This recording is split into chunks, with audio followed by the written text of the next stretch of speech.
What's going on, everybody? I should be live. Let me know if you can't hear me. I see we've got some comments. What's up, Mama D? Silver in the house. Silver says, hi from Oregon. Lost touch with your channels somehow. How you doing? Looks like a lot of upgrades. I do have some upgrades, actually. I got an RV as I'm sitting in now. What's going on, everybody? Okay, I should be live. Let me know. Wow. There we go. That's better. So you can hear me, because I can hear me. That was wild. How's everyone doing? Indica, what's up? What's up, Indica? Is that the Indica? I know a person named Indica. Now I'm curious if that's Indica. What's up, Dave? Good to see you, bro. I hope your travels are going well. Dave was here with me, and he went farther north to go to another nomad event. And yeah, one is the loneliest number. One is the low. I cried when Dave left. I really did. I cried so hard. My color is the color on the. I think maybe it's the window. I wonder if I close these blinds, if that'll help. I definitely have the old 90s style blinds. They don't help a whole lot. I'd love to get these switched out eventually. But does that make it a little better? You guys can see the blinds in the mirror, can't you? That's what's really washing out my color.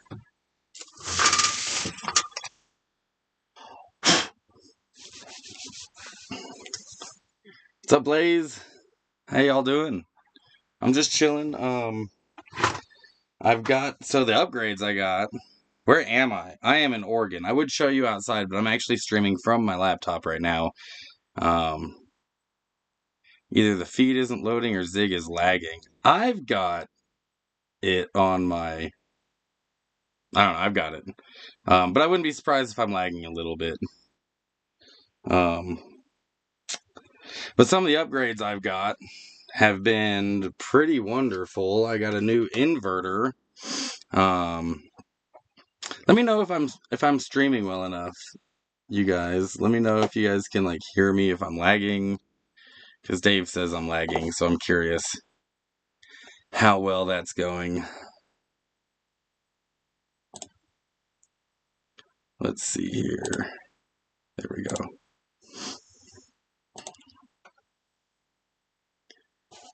Can you guys all hear me? Not very good service where you're at. Oh, I see. So it's you. It's not me, it's you. It's not you, it's me. I got one twisted up already. But yeah, we can go over some of the upgrades I've got. First of all, we can start with, I've got a new RV, for those who haven't been around in a while. Like Silver, I don't know if you're still around, but Silver commented that they haven't seen me in a bit, and I got some upgrades. And the RV got some upgrades too. It also got some downgrades due to damage. The wind blew my awning onto the roof, and it destroyed my vents, my skylight for my shower. So I'm gonna have to get those fixed eventually. I do have some vent covers. Now I just need the lids to go over the vent. And this vent right above me, it's got a fan on it, like most vents do, but the motor for the fan sticks up so high that the lid, I need a really tall lid. And I haven't been able to find that lid anywhere on Amazon, in person.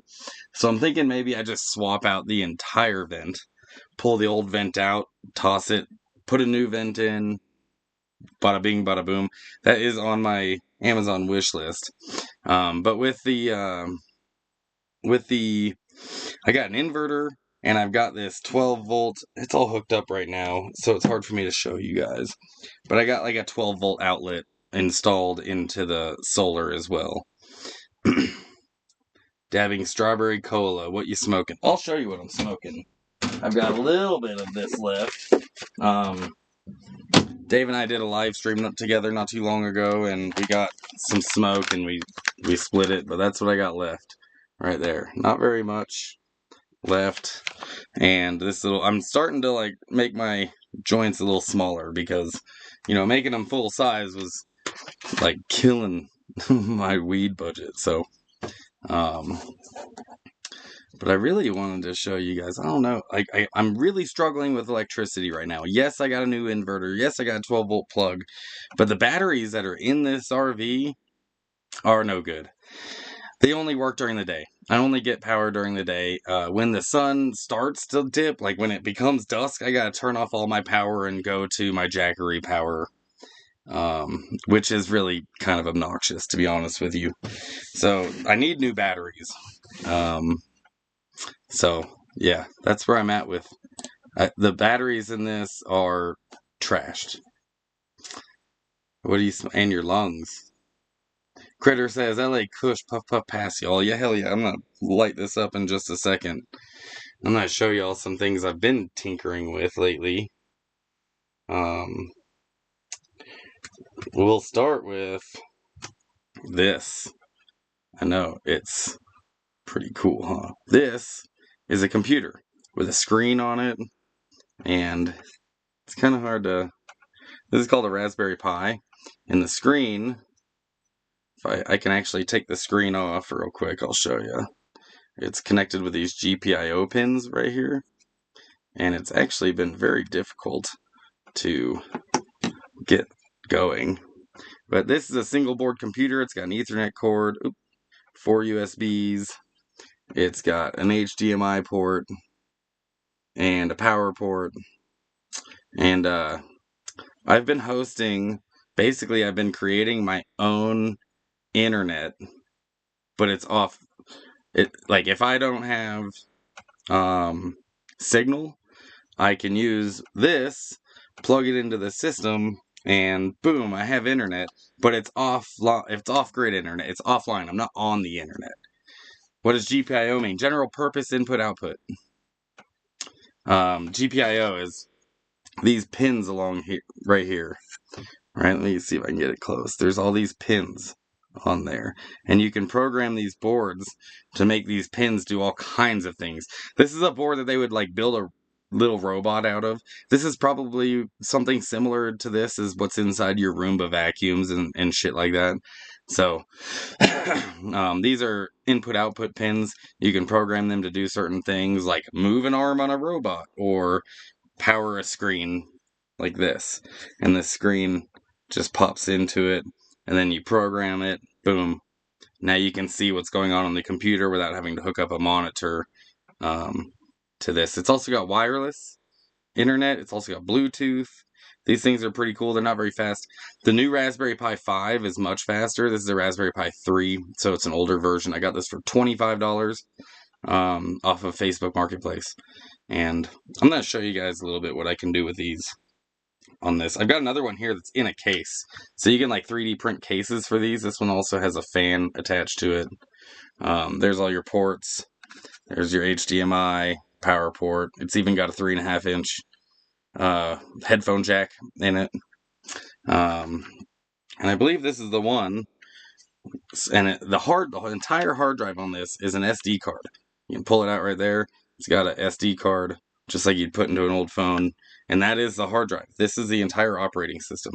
So I flashed an operating system onto this. And you can take it, the SD card, put it into the bottom. It's got a little slot for an SD card. Boom.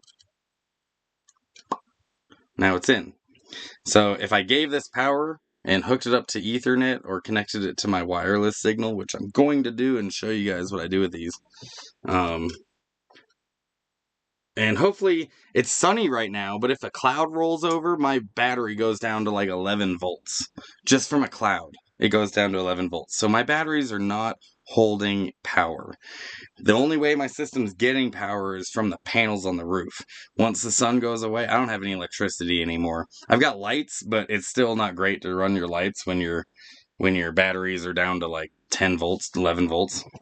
So, yeah, I need new batteries, and I'm pretty sure I'm probably just gonna take the entire solar system out of the van and throw it in here and toss these batteries because they're no good. The batteries aren't working. Right now, I'm hooking that little computer up to my Ethernet and to power, and I'm gonna show you guys what I do with it. Most of you know that I host my own Netflix. I built Zigflix on my local network. I'm going to show you that too. But this is kind of like Zigflix. I am hosting a website, but I basically got a whole bunch of Wikipedia hosted on that little SD card. So if I don't have internet, I can still like browse through Wikipedia and stuff like that. There's a whole bunch of websites out there that you can host on your own without the use of the internet. So if you're like off grid like me, and maybe you got neighbors, you can create a whole mesh network in your neighborhood. So everyone's got access to information, even if they turn off the internet. And I'm of the mindset where, I live off grid. And I don't really trust that the internet's always going to be working. So if the internet's not working, I've got a system here that I could still, not use the entire internet, but I could still have access to information that I've previously saved. Not including Wikipedia, I've also got a whole bunch of TED Talks videos. I have Urban Prepper. I have a whole bunch of off-grid or prepper stuff, information, how to, even medical information, all sorts of shit that I host on here. Critters gotta go walk the pups. Mind if I ask my favorite song is? What's up, Teacher K? Welcome to the stream, first of all. My favorite song, that's a tough one, dude. It's like asking me what my favorite child is, for example. I don't know. I could tell you my favorite artist, and he sings for 3 different bands. But picking a favorite song, that's really, really difficult. But I've been listening to my whole life a lot of Maynard James Keenan, which if you don't know, he's the lead singer for Tool, Perfect Circle, Pussifer. So he has a lot of projects that he works on. But I also listen to a lot of bluegrass, and I listen to a lot of country, and I listen to hip hop, and I don't know. I got pretty wide, eclectic taste in music. So let's light this up real quick. And a cloud rolled over. So now my batteries are down to 11 volts. That's fucking annoying, dude. So I basically got to use my jackeries on cloudy days like this. And later today, I was planning on streaming later today, but we're supposed to get even more clouds later, so I didn't want to be power struggling while I was live streaming with my computer. So if anyone feels, generous enough, I've got batteries on my wish list. So be really cool if somebody got me some batteries. I got some new lithiums on there. So Mama D asks, what's your favorite comedian? George Carlin. I mean, he's a classic.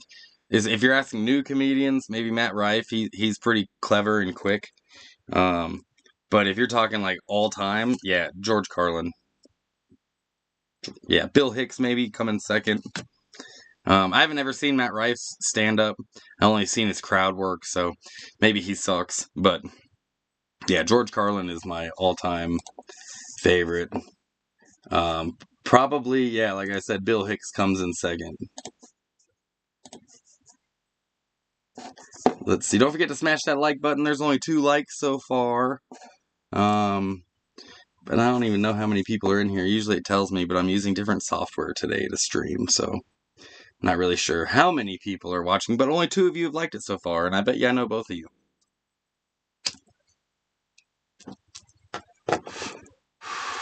So that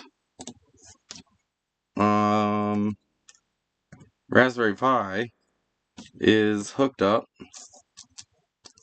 I'm going to share my second screen with you real quick. Let's see. Here we go. Right now that Raspberry Pi is hooked up, I'm logging into my router currently to see what the IP address is and it's this one right here, 198. So what I'm going to do is I'm going to take this, and I'm pretty sure I've opened a port on there. So you can do this straight from Google, and I'm not using, I'm using the internet right now, but here in a second I'm going to switch to my local network, and you're going to see it right here. So there's my local network, and I think it's port 7070 if I remember correctly. If I could type that correctly, too. There it is. This is what I'm hosting on that little tiny Raspberry Pi. And this is not on the internet. This is going from my computer that I'm on right now to my router and then to that Raspberry Pi. And that's what I'm looking at. The Raspberry Pi with that little SD card is hosting all of this. So I got military medicine, street maps. This is a Futurama, just an entire wiki for Futurama. And as you can see up here, HTTP, I'm not using the internet. I'm using my own local network. So if you wanted any Futurama information, I've also got a whole bunch of TED Talks. And these are actual videos that you can watch offline. So if I'm not online, if I don't have internet, I can plug in that Raspberry Pi, get a whole bunch of videos from TED Talks. There's also this, iFixit. I don't know what this is, but it seemed pretty cool. Repair guides for everything, written by everyone. Computers, gaming consoles, medical devices, power tools, cars and trucks, appliances. So let's go to appliances. Let's say I had a microwave or a refrigerator. This will tell you how to fix it, man. All this information on how to do all this is right here, hosted on that little Raspberry Pi. It can do so much more than this too, but this is currently what I'm using that one for. I can also use this Raspberry Pi to play retro video games. I was doing that last night. I was playing Zelda from the original Nintendo and PlayStation games. I was playing Tekken 3. So,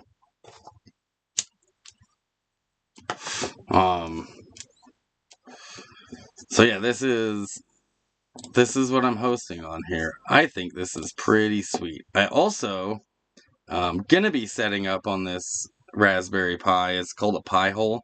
So I had it set up, but I had to reflash the hard drive. But it's gonna be blocking all the ads, basically adware and stuff on my network.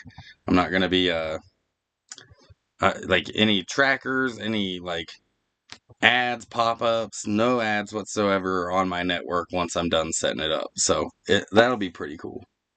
But yeah, this is everything I'm hosting on my local network, along with, as you guys know, I have other things that I host, but they're not on that Raspberry Pi. I host a Jellyfin server right here. Let's see if this is it. I got 2 websites for this Jellyfin server, so I'm not sure if... Nope, that's not the right one. Let's go to my... It's Elliot. Oh, change the IP address. I thought that was static. Maybe it's actually this one.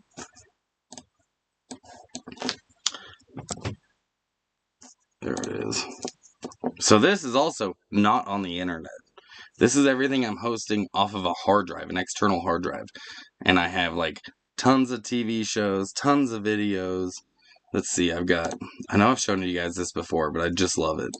412 movies. So think about how many DVDs you'd have to carry in a van or an RV to have 412 movies in it. And that doesn't include TV shows. That's just my movies. So if we go to TV shows, I have 124 series of TV shows. And these wouldn't be one disc, one DVD. These would be several DVDs for each one of these. There's over 99 plus episodes of American Dad, but let's see how many seasons are there. 21 seasons of American Dad. If you wanted to carry all 21 seasons of American Dad on you, that would take so much room. But I'm carrying all this on a hard drive. It's being hosted on a little mini laptop, mini PC that I paid $60 for from Facebook Marketplace a couple years back. So this server right here, this movie server, and this I'm hosting here locally. So if you hopped onto my network, you'd be able to have access to all this too. I could even make you a login for this, so you'd have, you'd be able to log in with a username and password. You can kind of see what I've been watching too. This is all the stuff that I've been watching lately.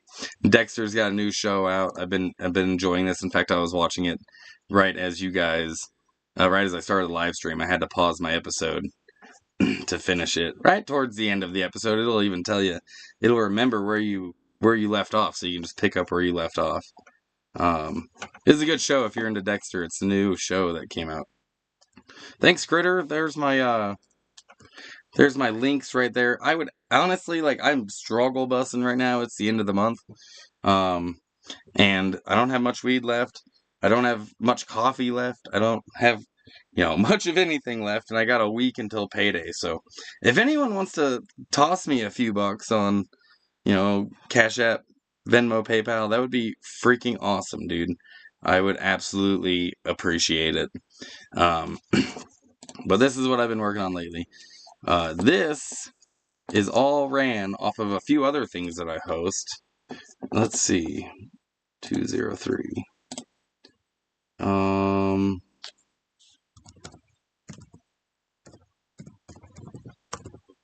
Let's see if I remember what they are. I think it's 7878 is the port. Yeah. Let me log in.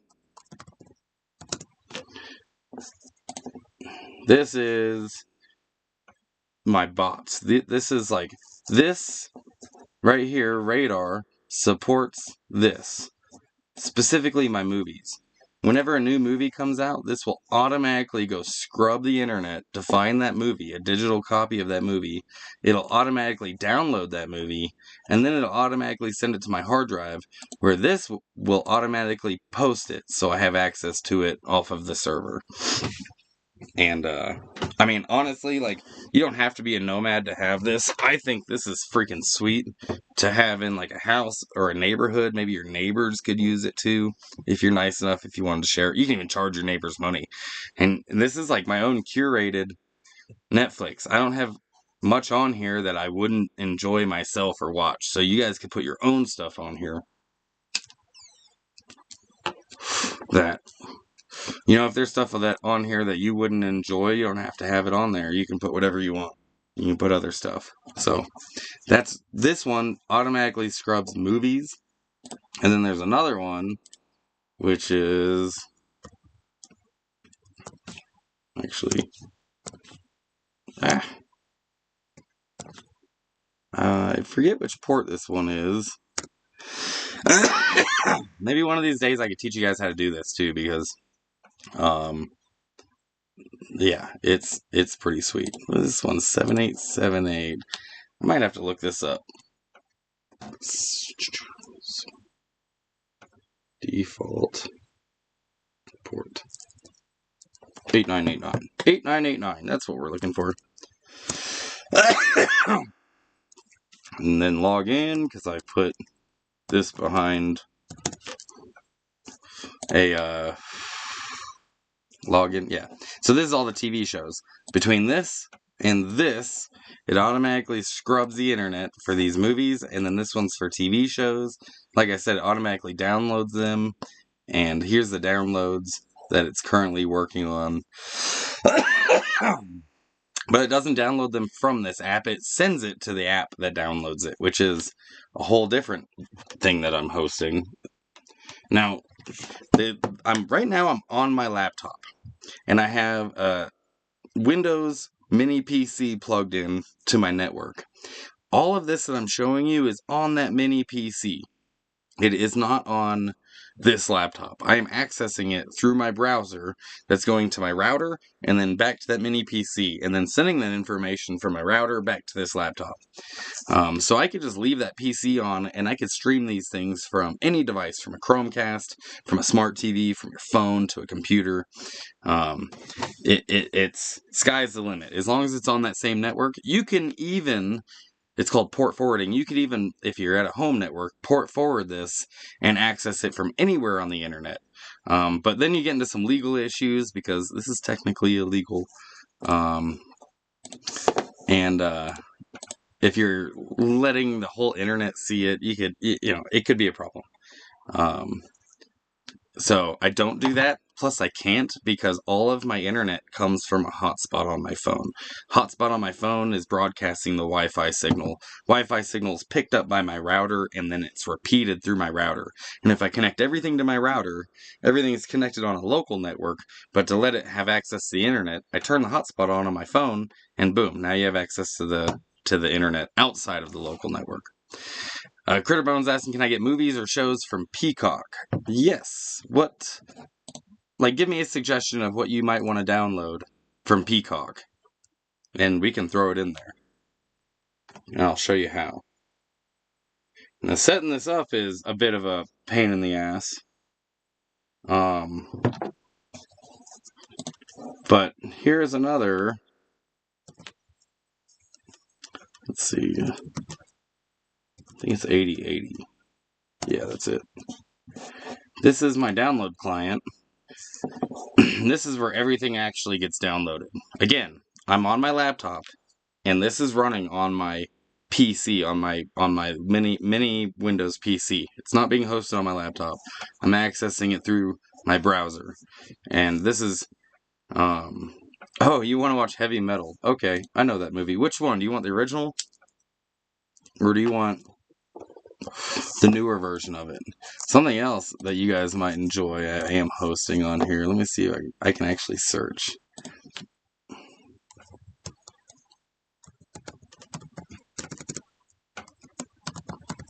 Oh, it's not on there? Did I spell it wrong? No, I have this movie. I have the movie Reefer Madness. And I know it's on here. Maybe it's under a different name. Might be the year or whatever, but somewhere on here I have that movie from the 1930s, Reefer Madness. But heavy metal. Oh, Twisted Metal. Twisted Metal. Okay, yeah, let's check it out. That's a movie. So we'll do here Twisted Metal. Oh, actually, we gotta go to add new. This is my collection of movies. That's not how you add it. This is how you add it. Twisted Metal. Then you go down. I spelled that right. And find it. Did I not spell it right? Twisted.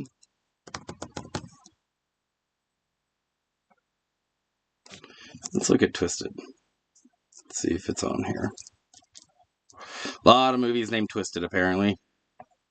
I'm not seeing Twisted Metal. I saw Twisted Sex. I wonder what that is. Metal. Is that the name of the movie? Oh, it's a show. Okay, well, I'm in the wrong spot because specifically this is for movies. So I gotta go up here to the TV show one. Add new. Let's try a different one. Twisted. Oops. Twisted Metal. What is going on? Why can't I find it?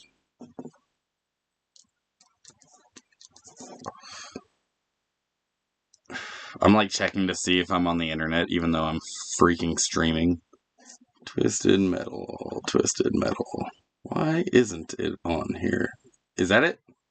This show right here? 2023? Yeah. So, I want to monitor all the episodes. I've already have all these. There's a lot of setup for this this app. So, season folders. Let's start the search for missing episodes, and I'll add it. And we'll go up here.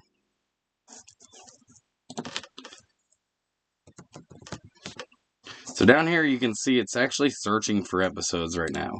But we'll go to it, and it'll list all the episodes that it has. Season 1, when they aired. Eventually, once it downloads, it'll tell me more information about the episode too. But yeah, Season 2, like you said, is starting Thursday. 3 episodes are coming out Thursday. Yeah, whenever this is now being monitored. Whenever this airs, it'll automatically scrub the internet for it, download a copy of it, and put it onto my hard drive. So if we go up here, this is where it's actually being downloaded. There's some stuff in front of those files that I've got set up to start downloading. But if I go all the way to the bottom, there's Twisted Metal Season 1. And in fact, I can cue this to the top, and now it'll go all the way to the top and start downloading. Right there. Boom. Now it's downloading. I'm streaming right now, so the downloads will be kind of slow because I'm using up some of my bandwidth with the live stream. But it's saying currently at this speed in 2 days it'll finish downloading. But when I'm done streaming, that'll jump up quite a bit. So yeah, dude. And when this is done downloading, this will automatically send it to this, and then I'll be able to watch it.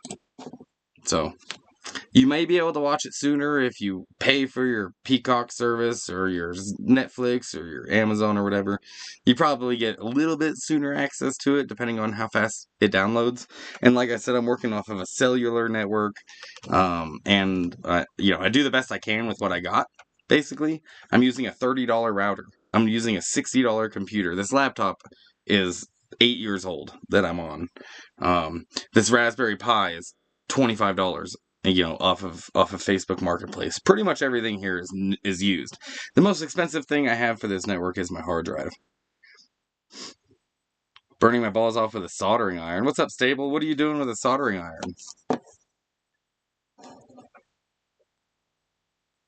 What you doing with that, bro? But all in all, this is what I call my home. It's a home lab. I call it the Hive. It's my Jellyfin server. I don't really have to get into these very often in this one unless I'm adding a show like you just saw me do. I do have to get into this to move my downloads around. Whenever they're done downloading, they automatically get sent to right here to go seeding. And I don't want it to seed. That's basically me uploading it to the internet, and I don't want anything seeding, so I stopped that from happening. I don't want to upload to the internet. That's who they're after. They're after the people who are like putting these up on the internet. I'm only taking, I'm not providing. So, yes, it's still piracy. Yes, I'm a pirate. Arr. But I'm also not the captain, if we'll put it that way. And then this is, like I said, my internet. So, there's so many more TED Talks videos that I could download. It's like 100 gigs for all the TED Talks videos. And then, like I said, I've also got Wikipedia here. And this isn't all of Wikipedia. It's a big chunk of Wikipedia. So, let's say we wanted to look up something like the 2016 election. We'll type that in. Nope, none of that's it. So this is a abridged copy of Wikipedia. It's not the whole thing. Again, the whole thing is 100 gigs, and I didn't want to take up 100 gigs of space on my Raspberry Pi. There are a couple of bottlenecks in my home lab. I really should have the hard drive in a NAS, which I don't have it in a NAS. It's network attached storage. But as you can see, I'm not in Wikipedia. I'm actually not. This is not HTTPS, it's HTTP. That's the IP address of that's a local IP address of my my Raspberry Pi. But I can look up any of this shit, like Wikipedia is a free online open collaboration. Let's click on that. What does this mean? You can just get open source software. By the way, this is all open source software that I'm using. This is open source software. This is open source software. This is, and this is. Well, this might not be actually. I think there's an open source version of it. This is open source software. What this means is, like if you were to buy, let's say, Microsoft Office, that is not open source. You're not allowed to see the code that makes Microsoft Office run. Open source means you can see the code. In fact, you can alter the code. You can do whatever you want to that. It's not proprietary. They're letting anyone use it. They're letting that information out there for everyone to use. And they ask basically for donations if you use it and you enjoy it, but they just put this software out there for free, and there's an alternative software for basically everything you use. There's Microsoft Office. If you don't want to be tracked with everything you do on Microsoft Office, download LibreOffice. It's an open source software. It does the same thing. Compatibility isn't a problem. It saves everything just like Microsoft Office does. But some other people out there built Microsoft Office, probably not using the same code, maybe similar code, but they built Microsoft Office, but then they released it for free. It's called open source software. So I would always check this shit out if you want to find new software for your computer that, instead of paying for it. That's a free version of it. Let's go back here.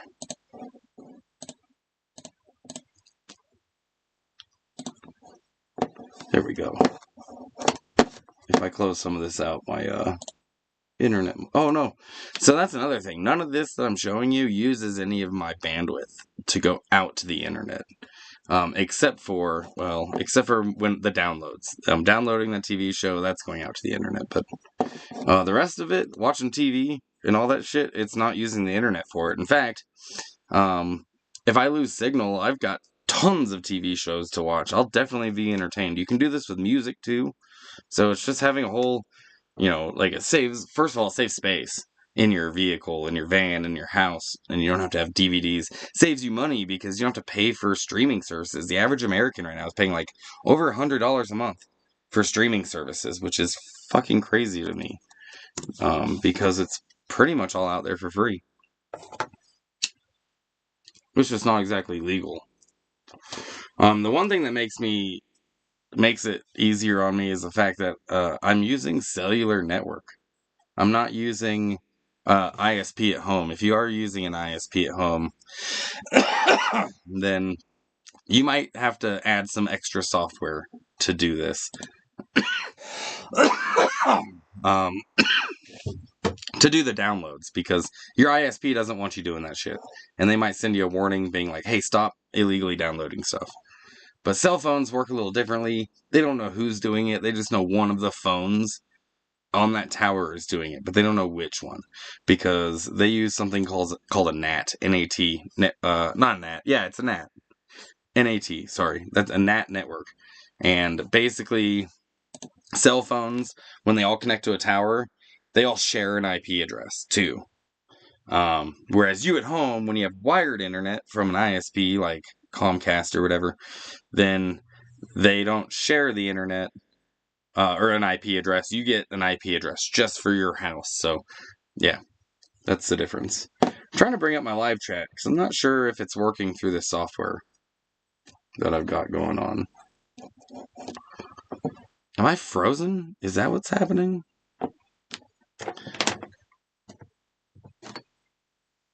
Oh, dude, I did lose my chat through this. Oh, no, that's annoying. So the software I'm using, to stream has a little window for the stream chat, and I have to scroll down. I have to constantly scroll down to see if there's any new. That's fucking stupid. Twisted Metal is a video game. Fun fact, I have thousands and thousands and thousands of games loaded onto this. Twisted Metal is definitely one of them. I was playing Zelda last night, the original Zelda, last night on this. And I have a USB controller that I plug into it. Boom. We're rocking and rolling,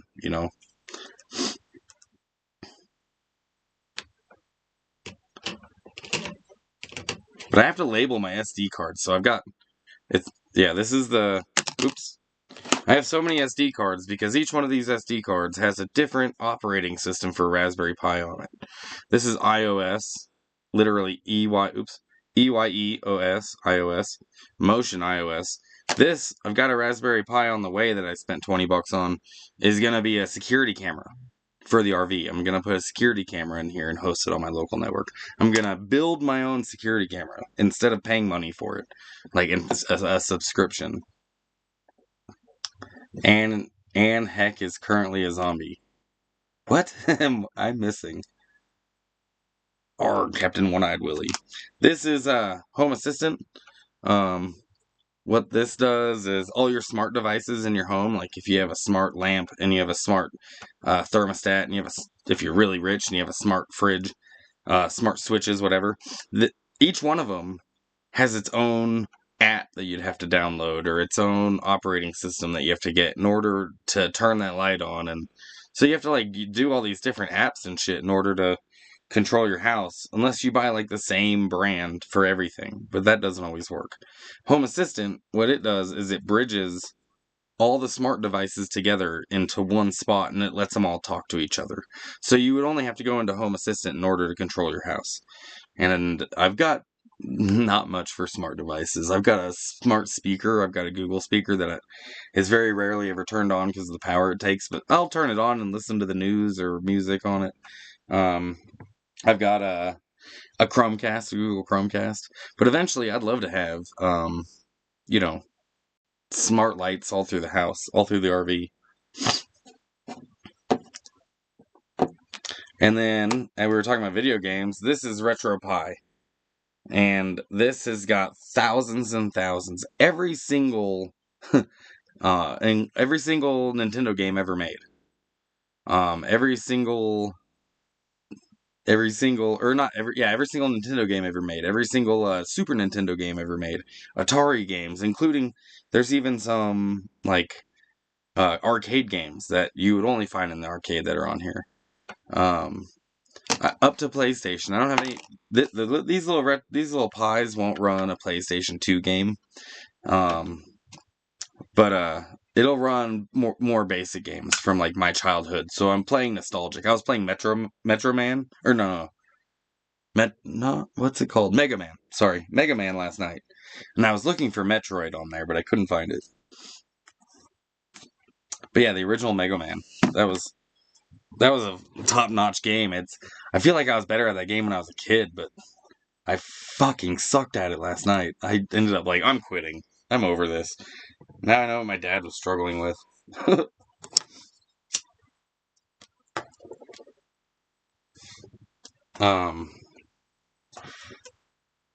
But yeah, I just basically try to create low budget options and ways to entertain myself if I'm ever in an area that doesn't have internet, because that can be kind of a pain in the ass. So right now a cloud just rolled over my RV and my batteries went down to fucking 11.1. These are 12-volt batteries. They shouldn't be going down to 11.1. So, that's really annoying.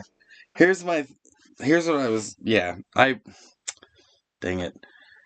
I was hoping to take the batteries out of here and put them in the van, take the charge controller out of here, put it in the van, take the charge controller from the van and the batteries and put them in here.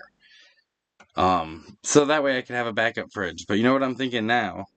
Is I'm going to take the entire system out of the van and put it into here and not have a system in my van, which means I'll be taking my fridge out of my van and bringing it in here. I also did just get, let me show you some things for my RV that I've desperately needed. Someone sent me this, which is sweet. They know I've been messing with the Raspberry Pis. This is a temperature sensor. This is a temperature sensor that I can plug into one of those GPIO pins I was talking about with those things right there. And I can program the Raspberry Pi that will like send me an email if it gets too hot in my RV. So if I'm not here and the dogs are hanging out, I can set a temperature and hey, if it gets above this temperature in the RV, send me an email or a text message even. So I'll know that I need to come back. And so I'm planning on hooking that into the Raspberry Pi. I'm trying to buy a 300-watt all-in-one solar system for my van for fans and exhaust fans. Dude, that's a really good idea. I can give you a little bit of advice. 300 watts, that's not very much. You will grow out of that, but it'll be affordable. It'll be pretty cheap. So if you're only going to be running fans on it, you don't have to spend a lot of money on your inverter. But if you're planning on plugging your phone into this, or a laptop, or like a speaker that has a battery or anything like that, you don't want to use a cheap inverter. You want to get what's called a sine wave inverter, SINE.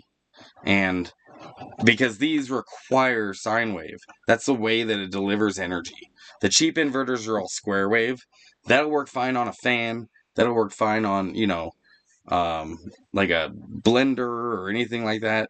It would be fine for a television even. Maybe they're not the new televisions. I bet they have batteries in them too. But anything with an internal battery, you don't want to hook up to a cheap inverter. So you wouldn't need a whole lot of amp hours either. You can get like 100 amp hours and you'd be rocking and rolling, dude.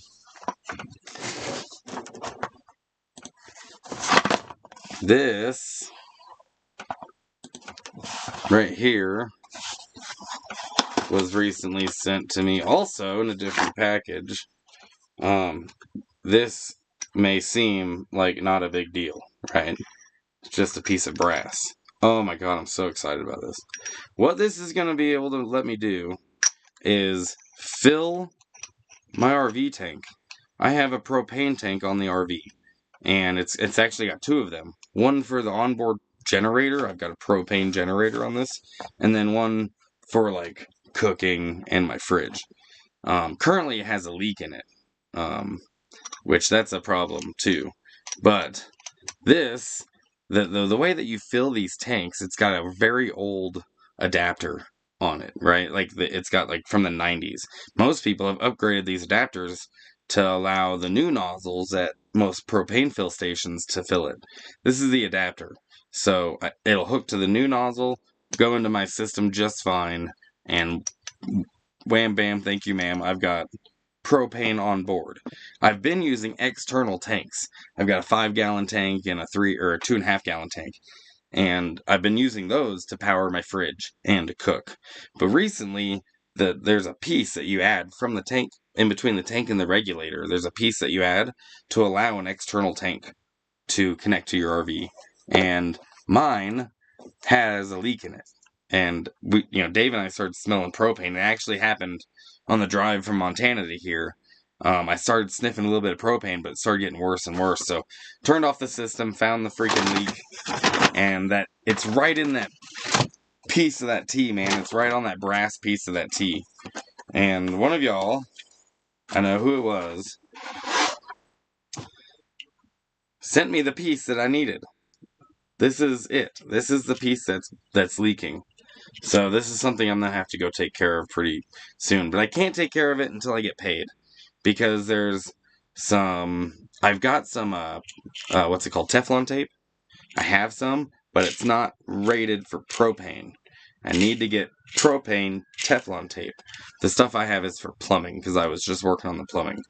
So, I can't attach this piece until I get some of that shit. So if anyone wants to sponsor some Teflon tape, I could take care of that a lot sooner. My Cashapp, Venmo, PayPal are in the description of this video. It's also been posted a couple times. Let me see if I can post it real quick. I'll just post my link tree.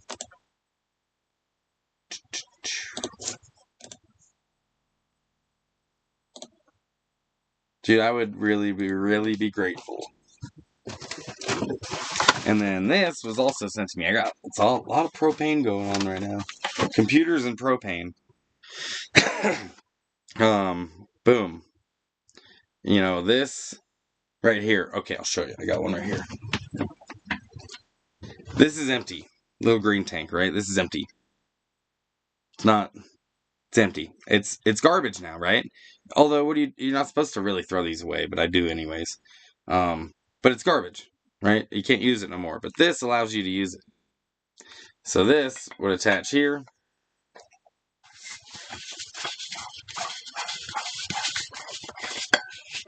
Come on. Come on. Get in your home. Oh, I'm spinning it the wrong way, aren't I? I totally was. Wrong. I mean, I was lefty-loosey from this, not from this. So once I, reversed my brain. And then that, you would plug into a bigger tank, or probably a hose from here to a bigger tank, and then you make the bigger tank, higher up than this, and it'll fill these up. This are disposable, right? Until you start filling them up. But they're only good a few times. Like, in fact, the first time you fill this up, you could blow out the plug. There's a plug in there, like a valve, and like a seal, basically, so you don't leak propane.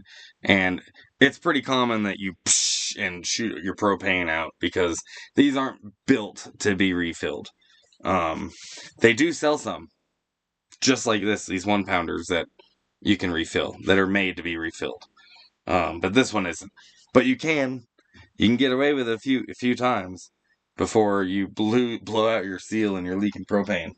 So that's what this is for me to refill those 1-pounders. Maybe I'll put some of the refillable ones on my wish list too.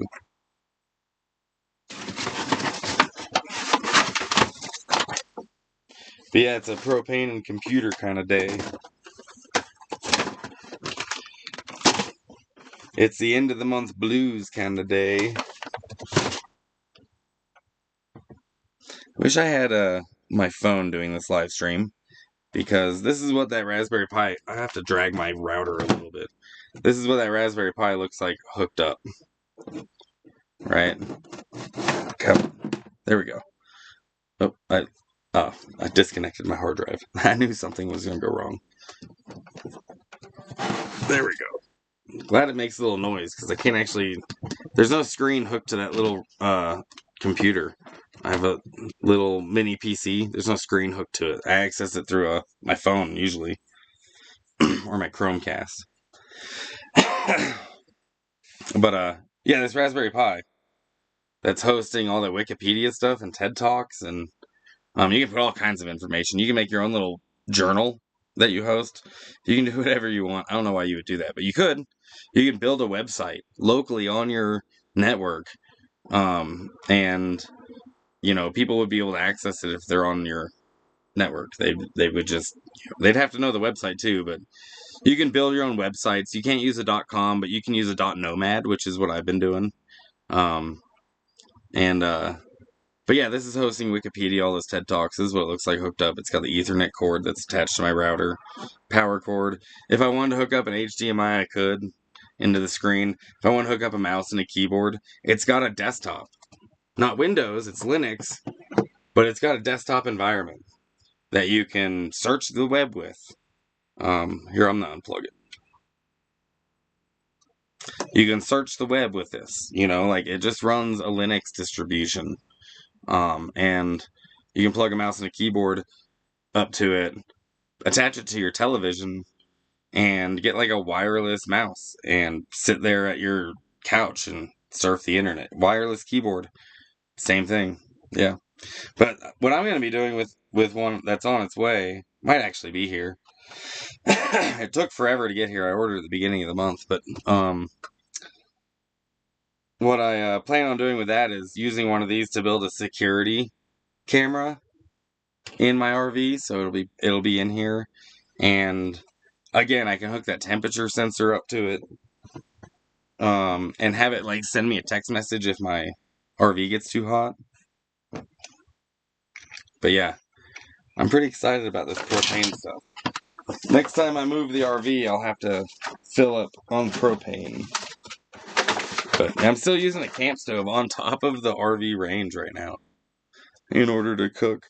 And I'm praying that this 1 pound that's hooked to my stove right now holds up and lasts until I get paid. Oh, yeah, and this. One more thing. The CO2 detector in my RV, I'm not really sure about. It's like the main face is like falling over. I don't think it works whatsoever. And so I got a replacement for it. So I'll have to wire that in to my system, which that's easy. And then the detectors on the back, I'm sure it's just built into that. And I'm sure it makes a loud ass noise. So I wonder if I could plug this into a Raspberry Pi and make it send me a text message if I'm not home. I don't know. That'll be a problem for another day, but I've got one now, because I don't think the one I have in here is worth a shit. Replace 60 months after the first power on. Critterbone says 97 degrees here, but the humidity is more like 104. It's so hot. My shadow went back inside and flipped me off.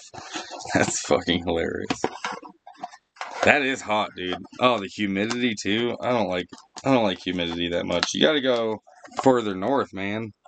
Higher elevation, maybe. I think I'm currently at like 7,000 feet. No, not that high.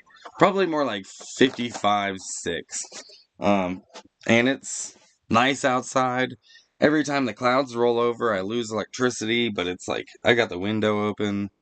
It's beautiful, cloudy. I'm right at the base of the mountain. Same spot that I was last time I streamed. I'm gonna have to move from this spot pretty soon though. Like I think my 2 weeks is up. What's today? Today is Monday, so like 3 days ago. I've been here a few days longer than the 2 week limit. Um, but it's such a good spot, and this thing is so big, it's hard to find good spots.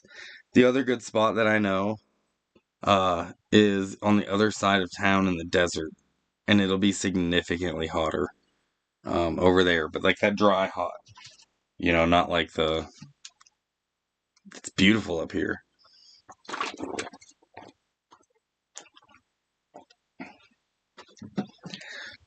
The spot that I was at last year, I don't think I could get my RV back there. Dave and I went and drove the van back there because that's right. There's a dumpster there that I use, and I was like, yeah, I don't think it. I bet you I would high center somewhere on my way there. In fact, that road seems a little bit worse than last year.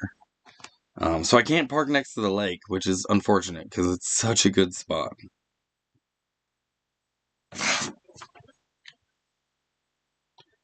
You guys are not all that chatty today. How many of y'all are doing something else while we're hanging out?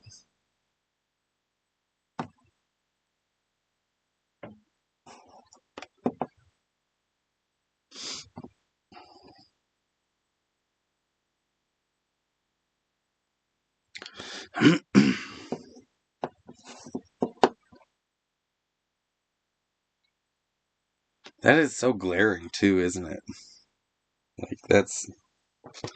I think next time I found a really like good white sheet. I think I'm gonna use it next time.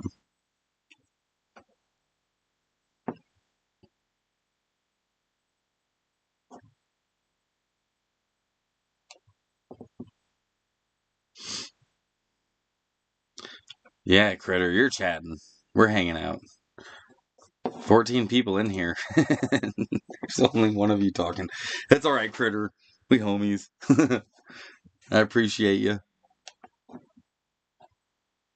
We'll carry this live stream together. How would any of you want to see like basically a how-to video on like how I set up the Jellyfin server, for example? I gotta be careful about doing like a how-to on how to get the movies. That might be something that you'd have to like hit me up about off the not on live stream. That I don't know how much trouble I could get into for like, hey, this is how you pirate movies and sharing it on YouTube. I'm pretty sure that would be a problem. But that's something I wouldn't mind showing anybody, like if you Facebook me or send me an email. The temperature is supposed to drop down to the 70s by Friday. Oh, so you're just going through like some gnarly heat wave. And where you guys live is muggy, dude. It is so humid out there. Hey, I'm gonna show you something because it's been going this whole time. Let me see. I'll switch it over. There we go. This has been downloading the whole time, Twisted Metal. And now the speed's gone up a little bit because it's been rolling. The ETA, I don't know if you can see that on your screen, how big it is for you. But the ETA right here is now 6 hours. So in 6 hours, not 3 days, it'll be finished downloading. And I put, it puts these ones in queue. I don't download with faster internet, I could probably download 5 at a time and it would be fine. But I try to do 1 or 2 at a time because it goes much quicker 1 at a time. Even though it's like I've got a lot queued, like The Simpsons, Bob's Burgers, Family Guy, bunch of movies, The Righteous Gemstone, like just shit that I haven't even someone suggested that to me. But this is all automatically sent in here. And Gotham, Evil Genius. I've got a lot of documentaries that I record too. The Bear. I haven't watched one episode of this, and I've almost got the entire show. Doctor Who, another one. I've never watched that show, ever. I'm probably never going to watch these Transformer movies. I'll probably never watch this one. I've definitely seen a lot of these. New Mortal Kombat? This is a 1997 version of it. That's funny. New Mufasa movie. National Treasure, I'll probably never play those, but I'll have them. You know what I mean? Like, it'll be something that I actually have. And if anyone's hanging out with me and they go through my Jellyfin server, they got shit to watch. So, yeah, 6 hours now is how long that's going to take.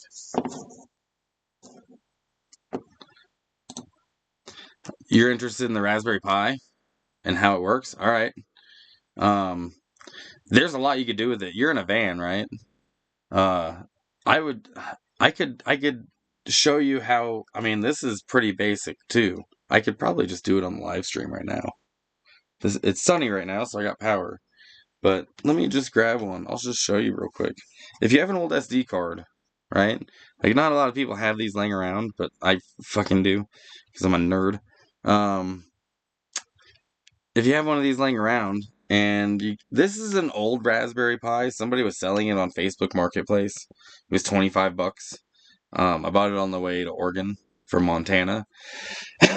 And then this one I just got not too long ago for $35, and it had, the case. It's got a fan built into it, so I had to program the fan. And it also had this operating system in it, which I had all the video games. I was in the middle of building this on my own, and it takes a long time to build your own operating system, but he had it pre-built in his, so I just got that too. And so all I gotta do is swap out the SD card, put it in there, plug the Raspberry Pi back in, and boom, I'm playing video games. And if I want to do something else with it, like host Wikipedia, I turn it off, pull out that SD card, put a different SD card in, and bam, I've got Wikipedia and TED Talks and shit that I could watch. It can't host Jellyfin. It can't host the downloads. It's too demanding on it. Let me show you. Like this, it can't quite do, right? This, it definitely can't do. It won't be able to transcode it fast enough over the internet. It just is asking too much of it.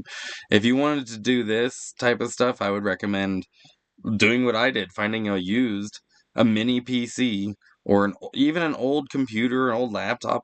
It doesn't have to be very powerful, but it does have to be more powerful than a Raspberry Pi. But it doesn't have to be very powerful to do any of this shit. But I could show you more on the Raspberry Pi. Let's see, I could...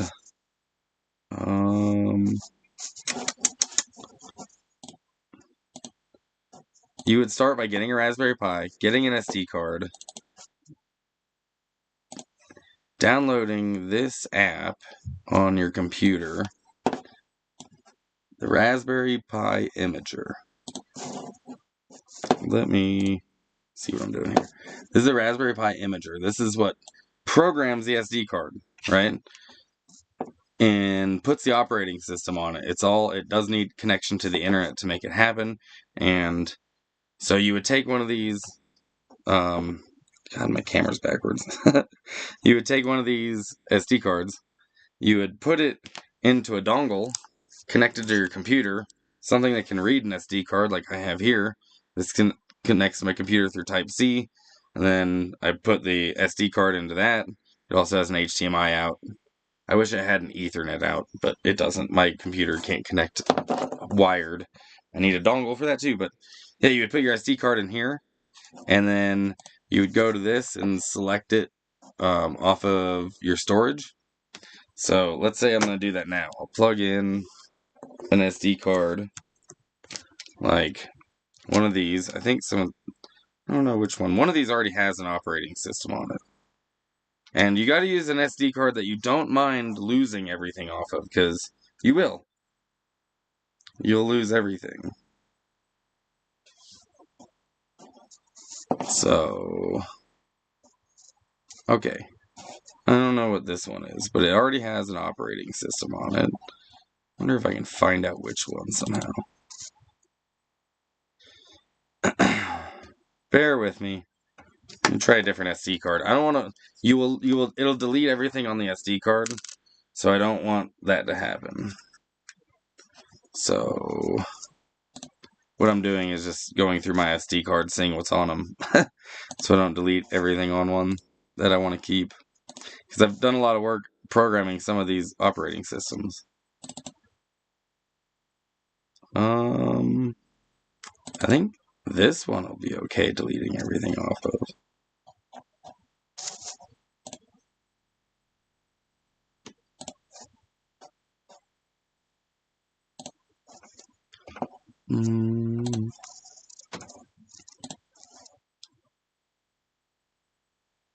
This is me just tinkering with my camera.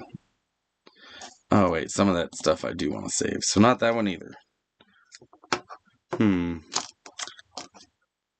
Well, anyways, you would buy a Raspberry Pi.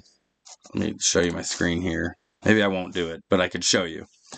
You would choose your device. So do you have a Raspberry Pi 5, which I have one of these on my wish list. I would love a Raspberry Pi 5. The Raspberry Zero 2W is a Raspberry Pi that I have on the way here. And then I have two of these, Raspberry Pi 3. You would choose your operating system. So this is the one that's recommended. It's the most up-to-date one. It's a Linux-based operating system off of Debian. You would use 64-bit most likely, unless you have the Pi Zero, which uses a 32-bit. But you have a whole bunch of other operating systems too. Emulation in Game OS. This is where you would do the video game one. RetroPie is the one that I'm using. I haven't used Recalbox yet, but you could put that right on the SD card from this app. If you wanted to have it just be a media player, so you could connect this to your TV and stream like anything off of that, your hard drive, like I'm doing with Jellyfin. These do something similar. Or music. There's even some hacking tools, believe it or not. Other general purpose operating systems. It's got a few different Linux based operating systems.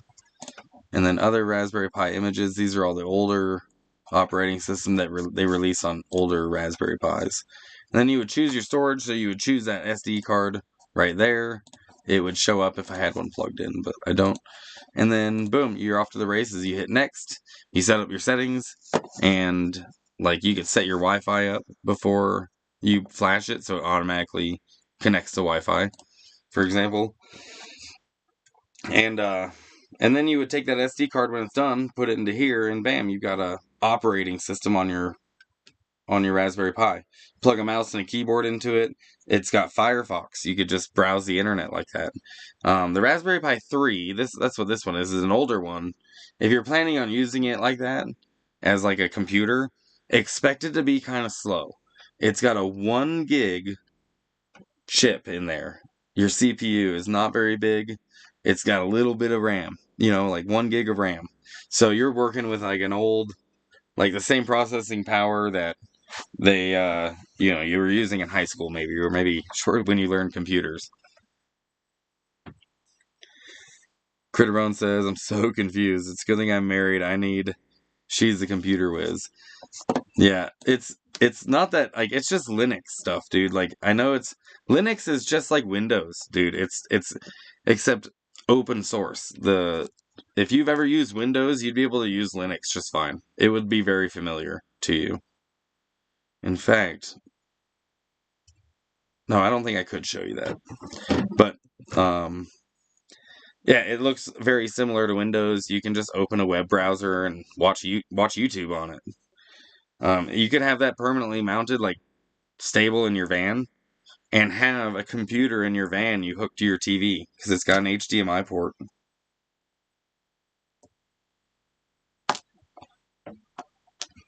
I would love to do some tech videos, like nomading, van life, RV life tech videos. Critter says nerd.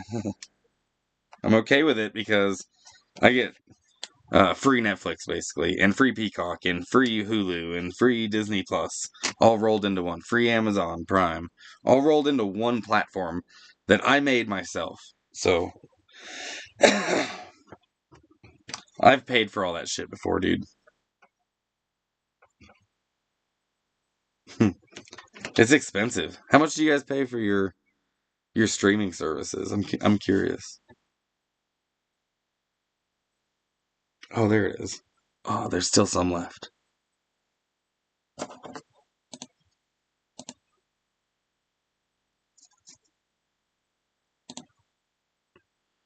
Um,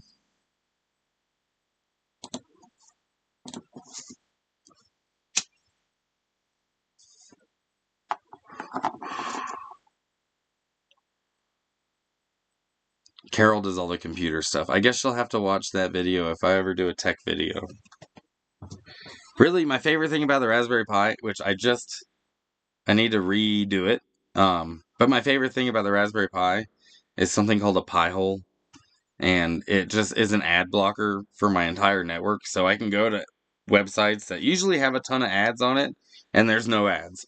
Like you go to watch, you read some article on a news station, and it just gets like just pop-ups on your phone or your computer. Yeah, that I block all those. That's my favorite thing that I've made. And you can do it on a really cheap Raspberry Pi. It takes like no processing power. 30-40 bucks a month, critter, is not that bad to pay for streaming services. Here's my problem with streaming services. Do you guys remember when they came out and like the fucking point was you pay for Netflix when they started going from DVD mailing to streaming. You paid for Netflix. You didn't get any ads. They didn't get their money from ads. They got their money from you. You were paying to not have ads and be able to watch TV. Now, somehow, we're still paying, but they're selling ads too. It's in everything, but if you don't want ads, you have to pay more. Like, that was the whole fucking point at the beginning, was that you didn't have ads. So, those ads, man, like, the way that they target you, maybe a lot of people don't care about being tracked by companies or the government, but there's no way I'm gonna be able to stop the government from tracking me. Like that's just not gonna happen. But I could prevent a lot of my data about me. Like I could still keep it private, and in my mind, it's no different than pulling your blinds down on your house. Like you don't have like big fucking windows in your bedroom. You pull your shades when you want to do things that are private. So yeah, I remember when Hulu introduced ads, and I was like, wait, what the fuck? Like now we have ads in this too. Like no matter what, we can't get away from the ads. So this is another way that I get away from ads. I have a Pi hole. Now I can't block YouTube ads with a Pi hole. There are ways to block YouTube ads, but I can't do that with a Pi hole. But it does block pop-ups. It blocks trackers. It blocks cookies. It's even blocking T-Mobile. Or it was because I had it set up. It was even blocking T-Mobile from sending. So like I opted out of this. Like please don't track me or whatever. Like send me targeted ads. But T-Mobile is still sending data about me that it's like my Pi hole is like nope, nope, nope. It's even blocking Netflix from my Chromecast sending data about what I'm watching to Netflix, so they won't be able to save it.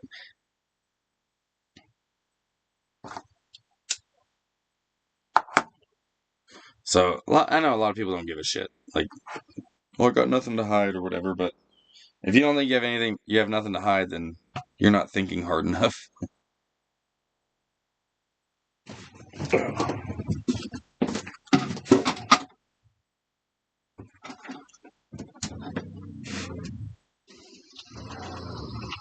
You know what? I think when I'm done with this live stream, sorry, I'm just filling up my water bottle. When I'm done with this live stream, I think I might swap out the batteries in the charge controller. This shouldn't be too hard. That could be a win for the day. That means I could just take the fridge out of the van and bring it in here and run the fridge in here and have the whole solar system in here. It's just been annoying because I have panels, I have the whole thing set up.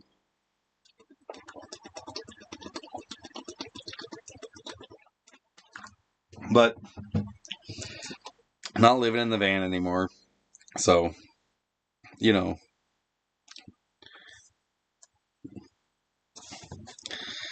don't make no damn sense.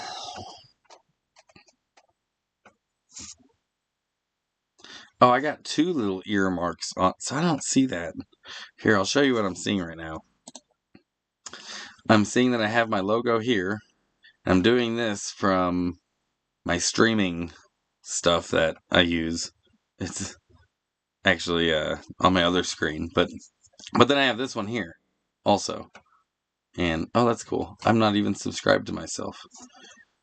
Anyways, that's a little much, isn't it? Anyways, yeah, that's what I was just saying. I don't know if I hate that or like it. The other one is done, the little one that says subscribe is actually done from YouTube. YouTube puts that one there, but I think I could take that off. I think I put that on years ago. That was when I was trying to do my own logo. And then the other one, like, right, nope, here. This one was me paying an artist to do it. So, I'm a graphic artist. So I'm not much of a graphic artist. Somebody else did that for me.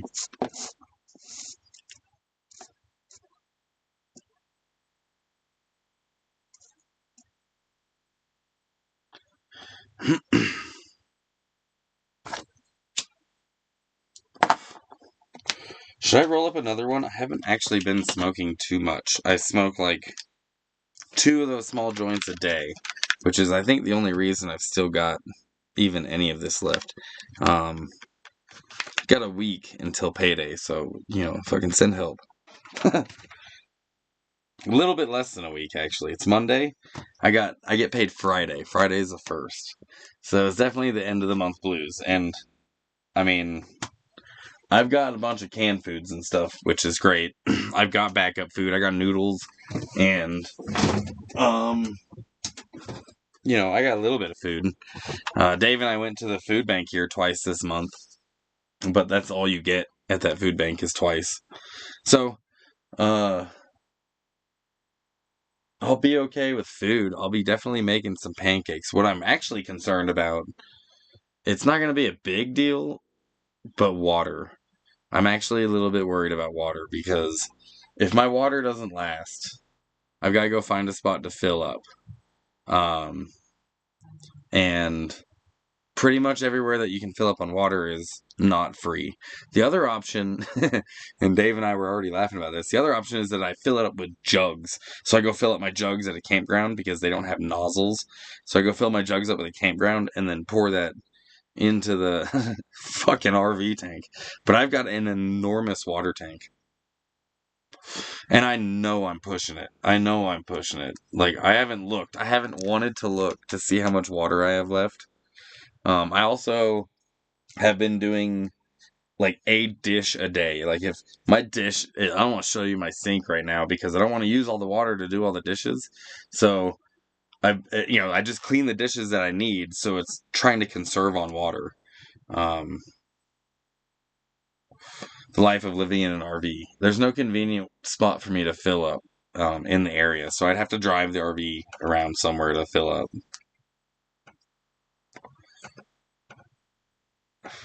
Whichever works best. Waiting for payday does suck, Teacher K. Yeah, it sure does.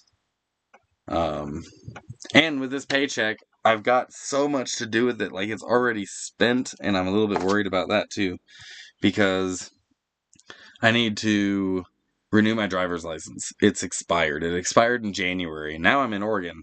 So I gotta go pay. I think that's like almost $200 or a little over $200. And then I've got to go visit my grandson in Salem. And that's going to be a complete shit show for the most part because I got two options. I can drive the RV close to Salem, which is where my daughter lives, and find a spot, and then drive my van in for the day, and then maybe visit her then the next day. I would like to spend a few days with them. Or I drive from here and I go over there to visit. But the problem is I have Zag, which Zag would be easy if it was just Zag. But I have Zag and I have Buddy. Buddy is an old geriatric dog. He can't live in the van with us. He can't travel in the van. He would just be so uncomfortable for him. So he's much better off in the RV. Right now he's hanging out outside on his bed. He likes it outside. Not to get off topic, but do I have an opinion on the Real ID? So I'm gonna have to get a Real ID because I do be getting on flights. I just think it's another fucking bullshit way for them to tax us because I don't know, dude. My ID was working just fine before to get on flights. It's been working for like it's been fine. Like why is it that what's the difference? They put a little stamp on there and says you can get on a plane now. It's just so fucking silly. And then they charge you more for it. But I'm gonna have to get one. I've been like absolutely like refusing to get one. It's been out for like Oregon was one of the last states to release it, but still, it's been around for a long time now. And at any point, I could have gotten one. But I'm of the mindset, and the military taught me this: like, if the government wants me to have something, they'll issue it to me. If they want me to pay for it, then they're gonna have to fucking wait because I already have one and it's not expired yet. And I paid for that. And when I paid for that, I was able to get on planes. And I don't think you get to change the rules all of a sudden and say this one's obsolete now, even though I fucking paid for it. And you have to go get this one because it's not obsolete anymore. So I'm like, fuck that. I'm using this one till it expires. And I've been getting on planes, but now the rules have changed. And I think they waited for people like me who are holdouts. Like, no, fuck that. I've already paid for this. It should be fine. But now mine's expired, and I'm gonna have to go get the fucking Real ID because I do be getting on flights. So, yeah, that's a thing.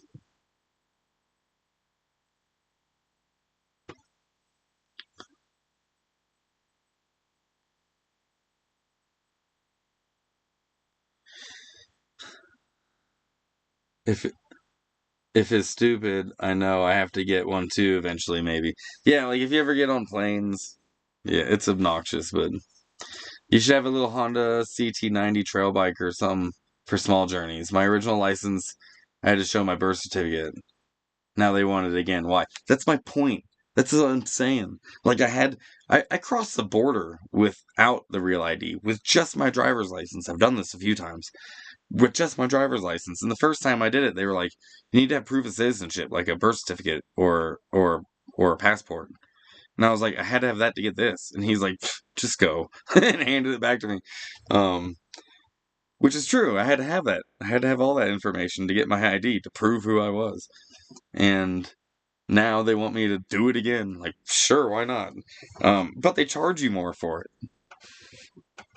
They charge you more. They charge you extra for like the same thing. It's obnoxious. So I've been a holdout, but now my ID's expired, so I have to get my driver's license renewed. I have to get and I have to go to Salem. And if I take this thing towards Salem, it'll be way more expensive than just taking the van. But if I take the van, Buddy will be like he could hang out in the back. I'd have to clear out some space, make some, he could take the bed. But I'd have to come back over here that same day, so I'd really get less time with him, which seems stupid. That's my inverter turning on. It's sunny, so now my batteries went from fucking 11 volts to 13.7. It's really obnoxious, dude. I've got the Real ID, but I don't plan on leaving the country. It doesn't matter, Critter, if you plan on flying in the country somewhere, like if you wanted to come visit me out here in Oregon, uh, you'd have to have a Real ID to get on that plane now. So, like, it doesn't matter if you're leaving the country or not. At this point, I'm about to make them take my Costco ID. Oh, you bougie! You got yourself a Costco membership. I can't afford no Costco membership. Do I miss the old van again? Yeah. I really did like that van a lot. I had this server, this jellyfin server going in that. That's where I built all this originally. That's where I was like really learning about it, was in that van. And I built that server in the van. And, yeah, a little bummed out about that, to be honest with you. It was a long road of recovery from that van. Not just financially, but like I was in a backpack for a hot minute. And I was busting my ass. I was working at festivals, at events, and I don't know. It's just it was really hard to come back from that. In fact, the van that I have was just so I didn't have to be in a tent anymore. It's not the best van, but it's way better than I found it. But it just wasn't big enough. Like I grew out of it real fast. I felt like I was sleeping amongst like in a closet somewhere. So having this is just such a blessing. Like the SS Sisson is what I named this RV. A friend of mine, George was the original owner of the Ponderosa. He named it before the California Ponderosa in Slab City was called the California Ponderosa. It was just George's camp. If you've ever seen the movie Desert Coffee, that Slab City documentary, George was in that movie. He was the one that was like selling showers to the neighbors. I was watching them film it. George is a very good friend of mine. But George passed away, and this was his RV, and his daughter is letting me pay for it. So, um, if you ever watch that movie, when George, in fact, if you just watch the preview for the movie, when George cracks the beer open, life is good out here. I'm sitting in that spot right now. In fact, let me see if I can show you guys that. I'll bet you I could just pull it up and we could watch it together.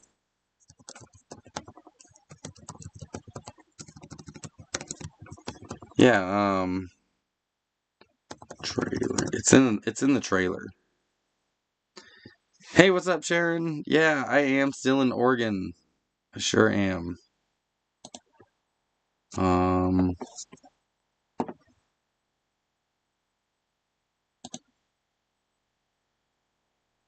So I got a lot of stuff going on right now on my network.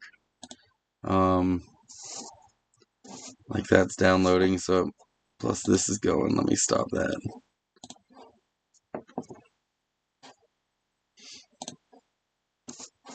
Oh, that might be too loud.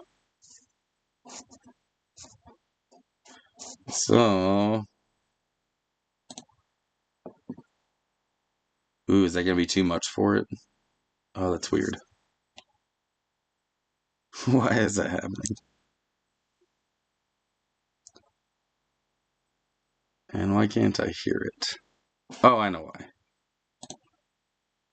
So this is the Desert Coffee document, or the documentary is filmed in Slabs. It's kind of a poor. My signal right now isn't great. It took a little while to get used to the heat. It definitely beats cold. You've never seen this movie. It's one of the better documentaries from Slabs. I can't stand the crap. It's the nastiest tasting stuff I've ever tried. But customers. So I give them coffee in the morning. There's a lot of quiet moments. It's so bad. Let me see if I can stop this.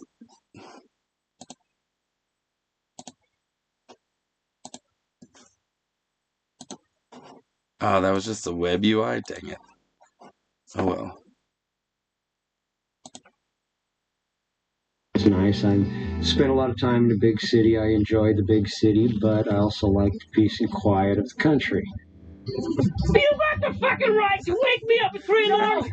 Fuck you! Always laugh. In front of the internet cafe, we remember freedom. Freedom is not the right to fuck your neighbor. Always laugh at that scene, dude.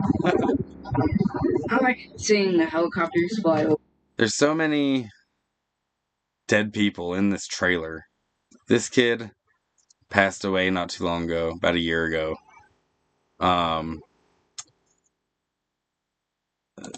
this kid passed away a while back. That's Zach. In fact, Zach's ashes,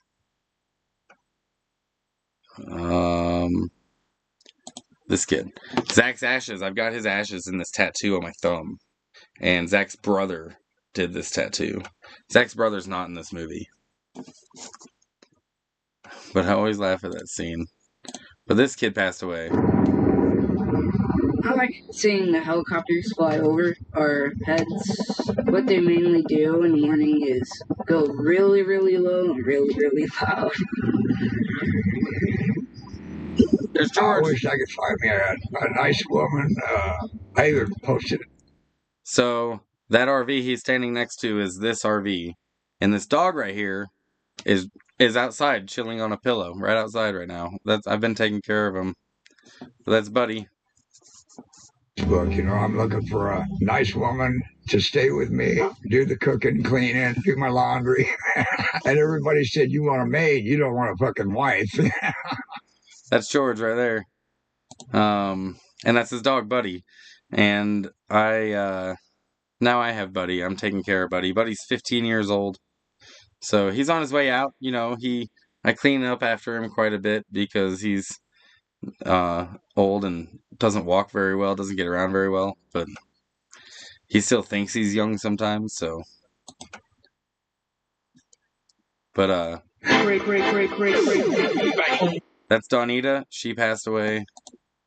Dude, I'll beat the shit out of you with both of these coffee thermoses and then pour them on me.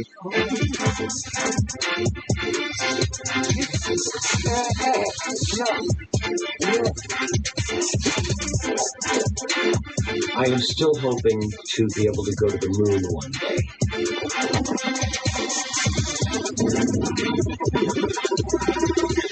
He's still alive. That's the spot where I'm sitting in right now. You can see the mirror behind me still here. Yeah, that's where I'm sitting. Like, there's a ledge from the. Yeah, he's got shit sitting on the ledge right there, but yeah, that's George, man. I miss that guy. Life is good out here.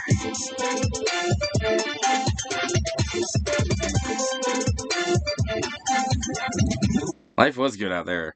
That was a good year to be in Slabs when they filmed that documentary.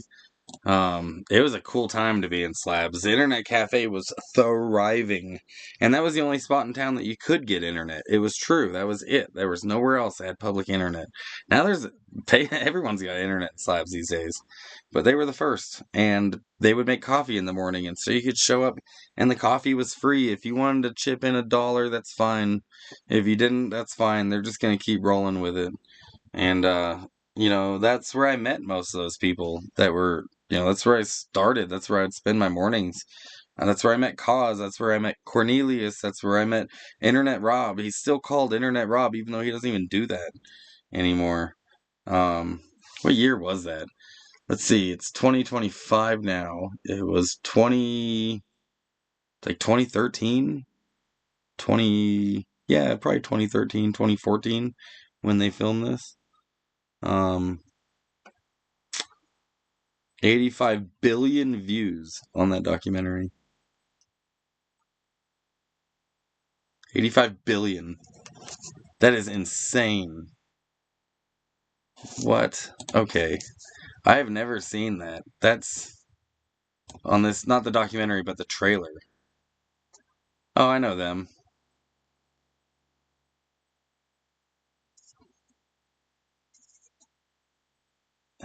No, they didn't go to your camp. Yeah, the 85 billion. That's insane. There's so many views. I've seen this documentary 10 times. Yeah, so now I'm holding on to a piece of Slab City, like, memorabilia, I guess. I'm living in it.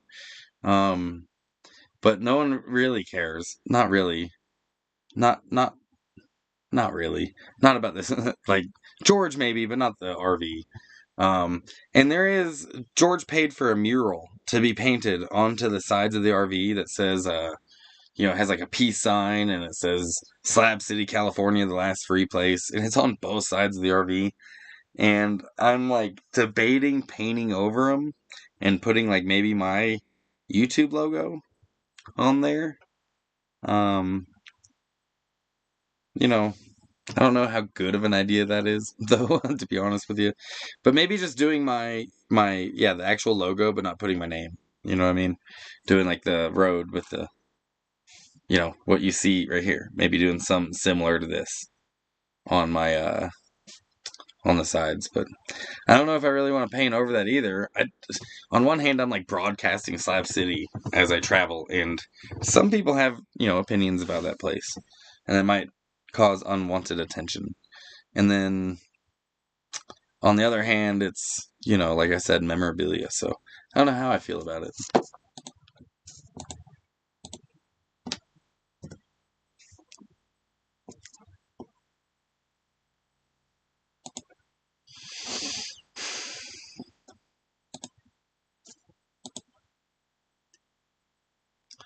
Now let me bring back my live stream. So I've got like a stream chat on the software I'm using, but I prefer to see like if I'm missing any of the chat, because that does happen sometimes where the chat doesn't come through.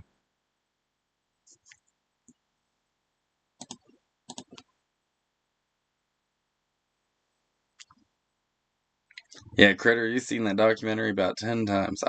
You probably watched it more than I have, dude. Be stealth, do your own artwork, is what ZPD Survival says. Critter says you always do a vinyl wrap on the RV. Dude, if I had the money for a vinyl wrap, I'd put that into the front end, because the alignment on this RV is real bad. And getting this painted over, I could just do myself, but I'm not like an artist by any stretch of the imagination.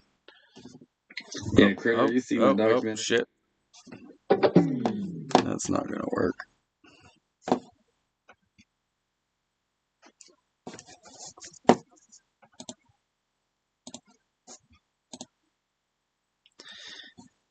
Keep both logos? Maybe not. Yeah, having like two on there would be busy. It'd be a busy side to my...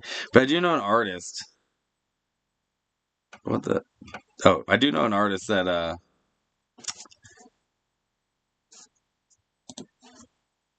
that would be able to paint it on there, for sure. I don't know if I could afford a vinyl wrap, though. That'd be pretty expensive. It's a new journey. Why do you call yourself ZPD Survival? I gotta check you out, bro. I'm doing background check right now. Do you do survival videos? Or do you do survival stuff?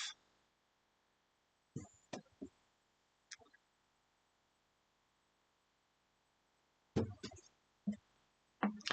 know what I'm doing after this video is I'm going to do a dumpster run. I got so much garbage, it's actually, I don't want to show you, but there's a bunch of garbage sitting in a box. One of the boxes that I got stuff shipped to me.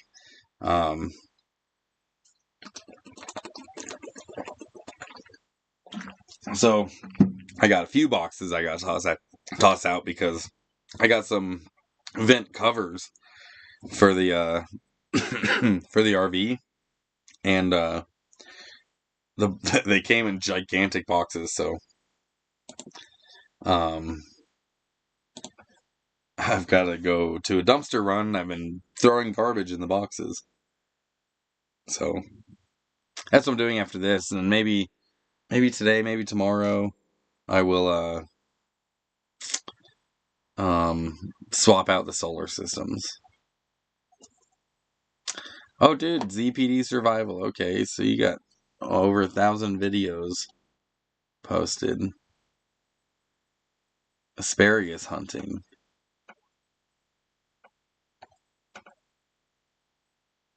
Okay.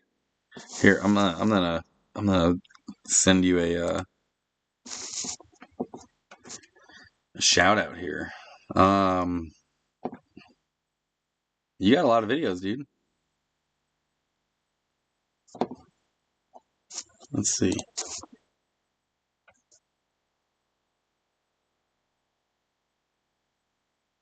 Emergency phone call on the last payphone. Mandolin issue. Mother's Day boat ride. Oh, you do political talk. I get nervous about doing that sometimes, dude. You don't want to push people away, but I mean, yeah, I'm of the mindset right now that I just don't trust the government, and it'll take a lot for them to get my trust back. I traveled the East Coast back in the early 90s for a couple years. I'm an artist, long story, lived on my bicycle. That's cool. You did like what is that, touring on your bike? That's fucking cool. Nice, dude. I'll have to. You guys should all do this. You could also do it to me too if you wanna. But so you might actually appreciate the. I mean, maybe not survival. Like I think of off-grid stuff when I do survival stuff, but yeah, I figured you might appreciate the like the Jellyfin server that I run, or the like Wikipedia server and all that stuff on my local network. That's cool. Just giving you a shout out. You play mandolin?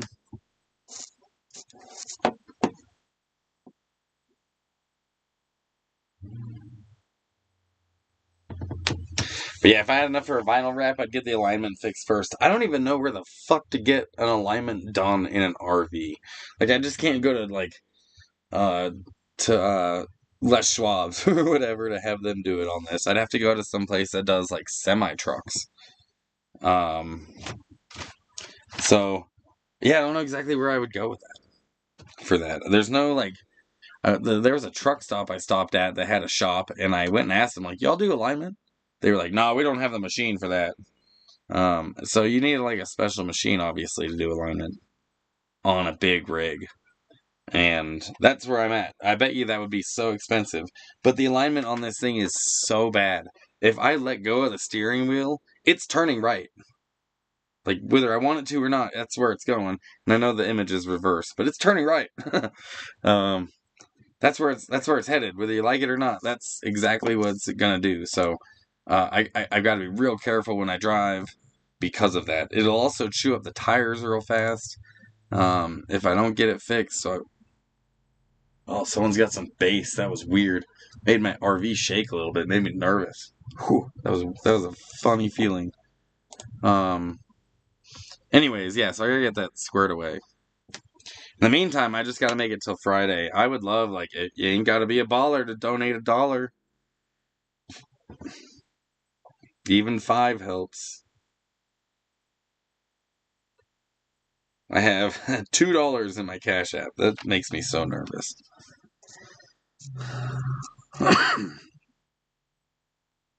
Appreciate that, Critter.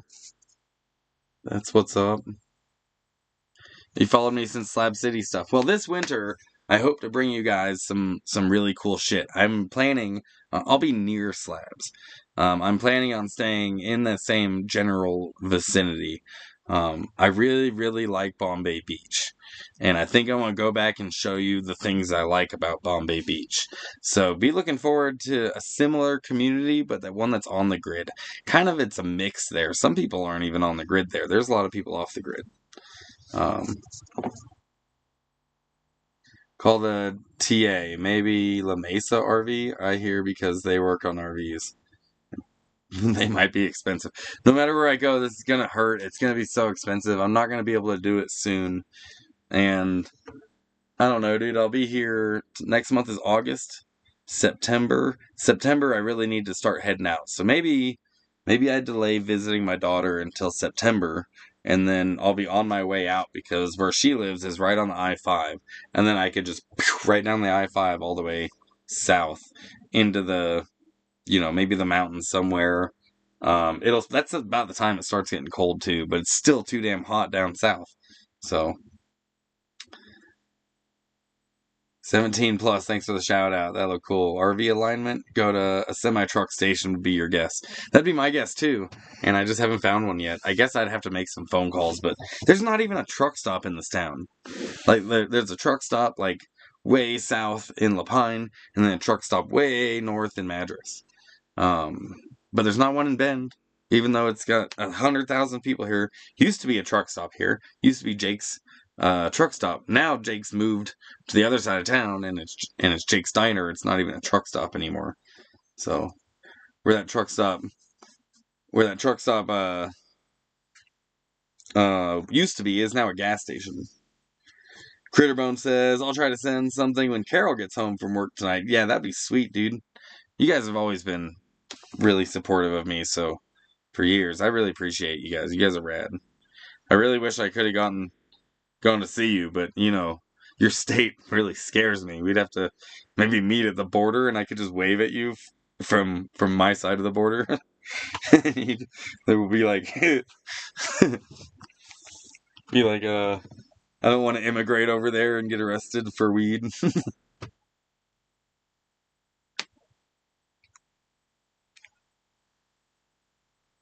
RVs very rarely get pulled over, but you never know. This winter, at the very least, though, I would like to paint my RV. I would feel, I guess, better about traveling if, I don't know, if I didn't have Slab City written all over it. It's also more expensive to drive this thing.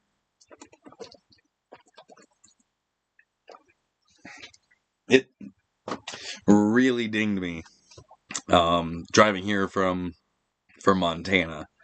Like, that took a lot of money.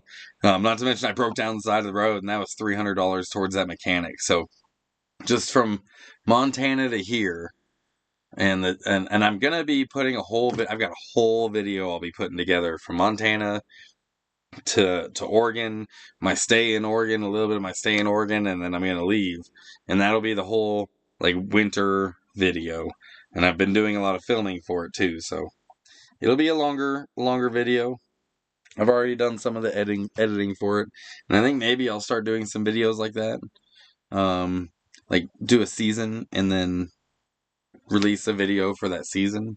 That might not be enough, but God, it's so much work to release a video every week. It really, really is. All the editing that I do, because I don't really it's not bare bones editing that I do in my videos. It's like days of editing that I have to dedicate my time to. Well, I'm also trying to survive, day to day.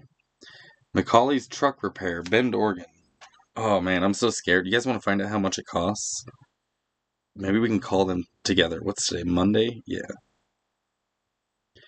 Sapphire with the fucking Googling shit for me.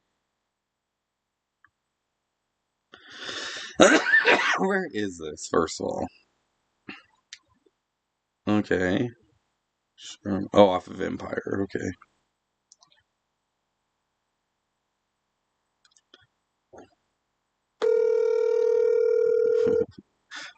I'm curious how much it'll cost to even check.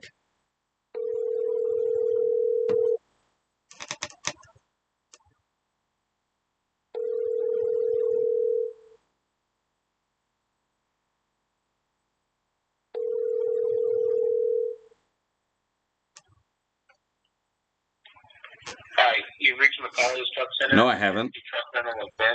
We were unable to get to the phone right now, but if you'll leave your name and number, we'll get back. Well, why are answering machines always so condescending? We can't get to the phone right now. We fucking know that. That's why we have an answering machine. That's why voicemail exists. We missed your call. Or you have reached such and such and such and such. Clearly I haven't, because I'm not talking to them. I'm talking to a voicemail. Critterbone says $325. That's their guess.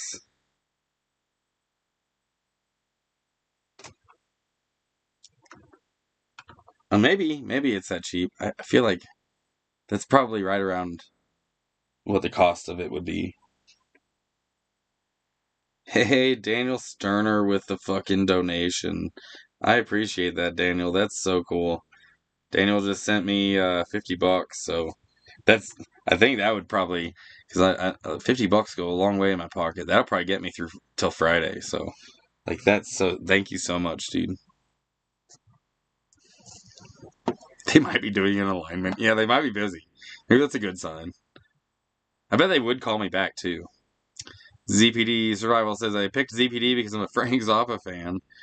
Went to the last 5 concerts, but ZPD means something else when I looked it up. Zone of proximal development, a concept in educational psychology. So fun fact, you might know this about me. Some people do. I have my bachelor's degree in psychology, but with a minor in early childhood development. That was my main focus was working with kids. That I wanted to work with kids that were in the system, that were like, troubled youth, because that's what I was. But first of all, I started my degree before my deployment to Iraq. I finished it after my deployment to Iraq. It took me a while to finish it because that deployment in there, and then, divorce and life happens.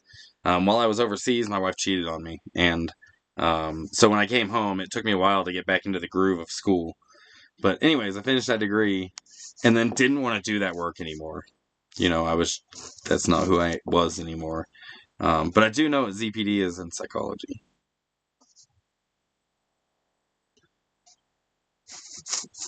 Scattered, dude, you're rock star. You've also always been a fucking big supporter of me, dude. I'm so grateful for you guys.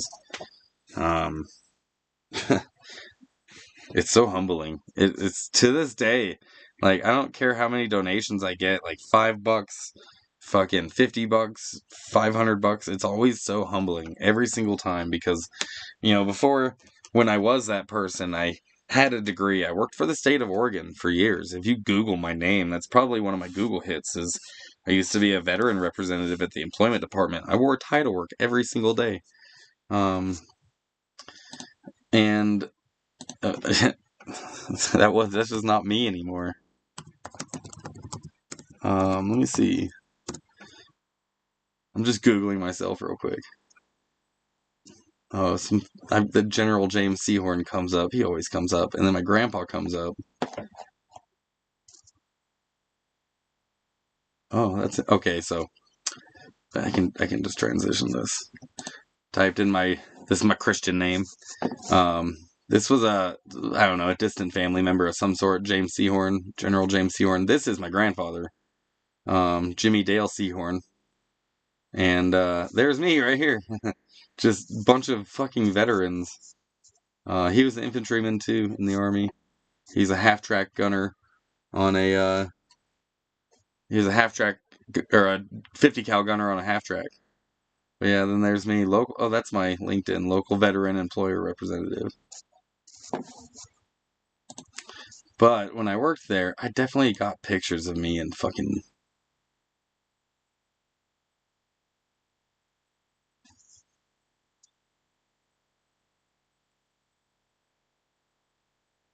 Oh, here's a.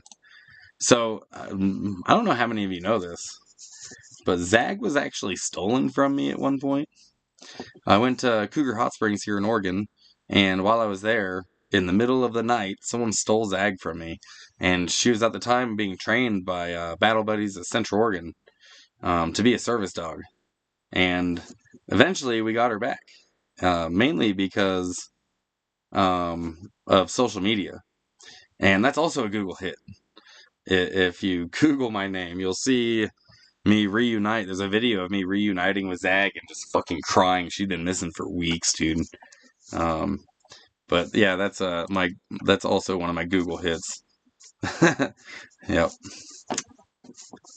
It's still loading, but there's pictures of me and Zag together and a bunch of Zag. See, I don't have the pie hole loaded right now, so I'm getting all these pop-ups, and this is the shit that I was talking about.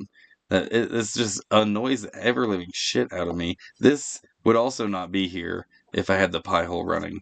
It would load this page faster because all that would be getting blocked. This wouldn't have just popped up. Oh my god, I'm over this. Fuck that website. That was obnoxious. See, I need the pie hole set up again. That's what I need. I need to do that today or tomorrow. Oh yeah, and then Jason Sehorn. Dude, I'm actually annoyed that I can't find pictures of me in. Anyways, I was trying to find a picture of me in a suit and tie because I used to wear suit and ties to work all the time, but just found a bunch of military shit and me finding Zag.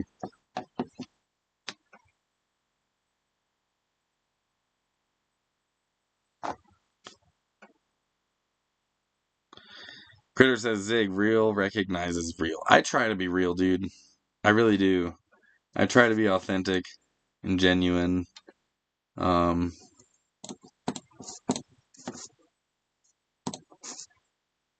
know, I am who I am. YouTube made me shut off my ad blocker. They would delete my account. That's interesting.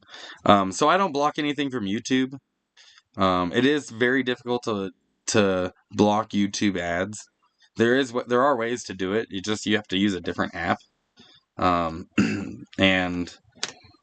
nevertheless, so my Pi-hole doesn't block YouTube, and it allows YouTube through with no problem. But I also get the YouTube ads. But I also don't mind the YouTube ads, especially for like monetized channels, because their ads is how you and I are making money off of YouTube. Which I don't know about you, it's not a whole lot of money. Like YouTube pays me once every 3 months. It's like $100. So it's not like we're getting fucking rich off of it.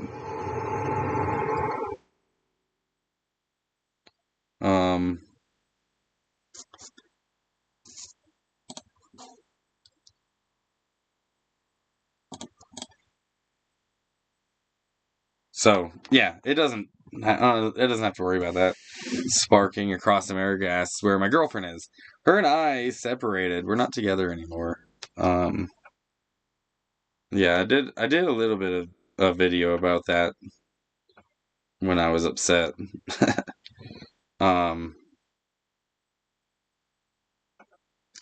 But yeah, we aren't seeing each other no more.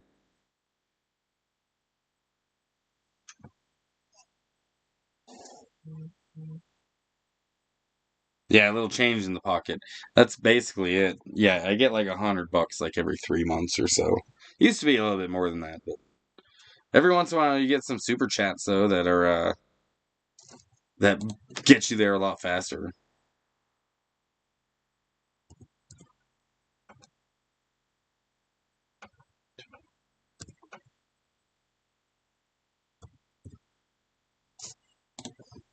Hey, every once in a while that happens.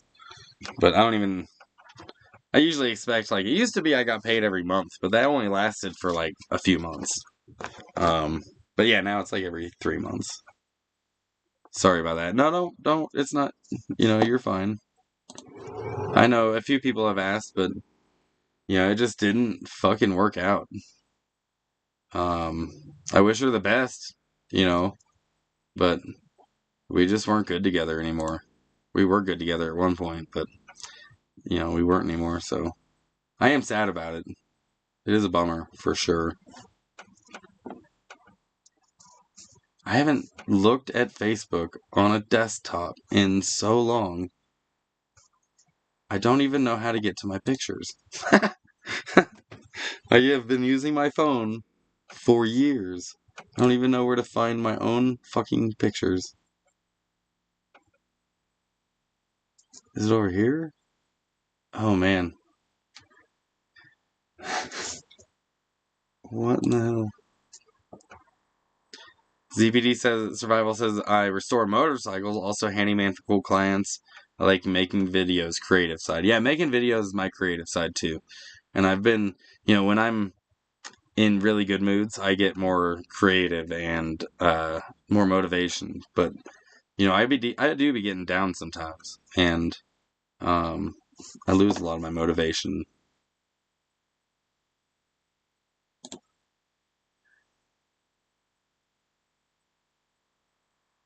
Oh my goodness. Fucking Facebook keeps crashing because my internet's so slow. That's funny. I don't know if you guys can hear that noise every once in a while. There's it's my fan for the inverter keeps kicking on. But the batteries are at 14 volts now. It just jumps from 11 to 14 if like a little bit of cloud comes over. Now I've got fucking 11 volts. Yeah, I'm gonna have to get that squared away because I can't be. It'll just destroy. The batteries are destroyed already. This is the first time I've really had the inverter turned on. So not turned on, but like really had it going for days and days. And it turns out these batteries are toast. It was fine when I was just using lights in here. It wasn't a problem at all. But you know, now they hadn't had really any load, like heavy loads put on it. But now they've got heavy loads put on it. Yeah. Haven't owned a tablet or a laptop in years. What do you have now? Oh, just your phone. Dude, I've got way more than a phone. I've got 2 computers in here. I've got a little mini PC. And I have my laptop that I'm streaming from. But then I also have 2 single board computers right here that I have, running on various shit. So, all right, I'm over this.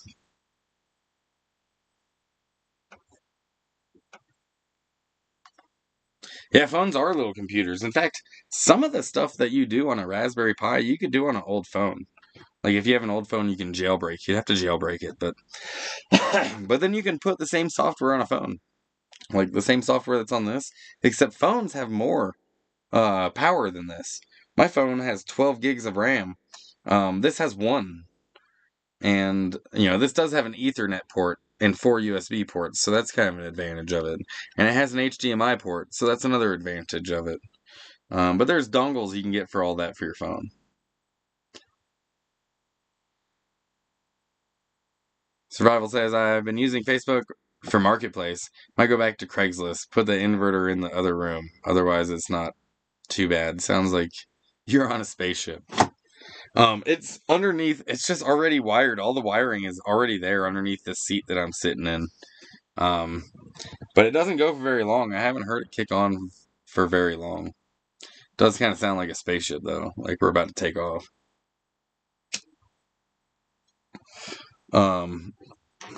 There's plenty of ways to vent under there, and I think that I need to get a 12-volt fan here. Let me show you.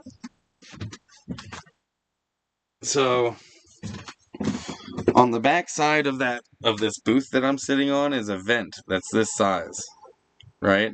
This vent used to be back there. I think it ran part of the heater or something, but now it's got duct tape over it. So if I got a fan that was this size, a 12-volt fan that was that size, maybe I could wire the power cord onto this and mount this underneath that seat and then make that fan turn on every time the temperature gets too hot under there.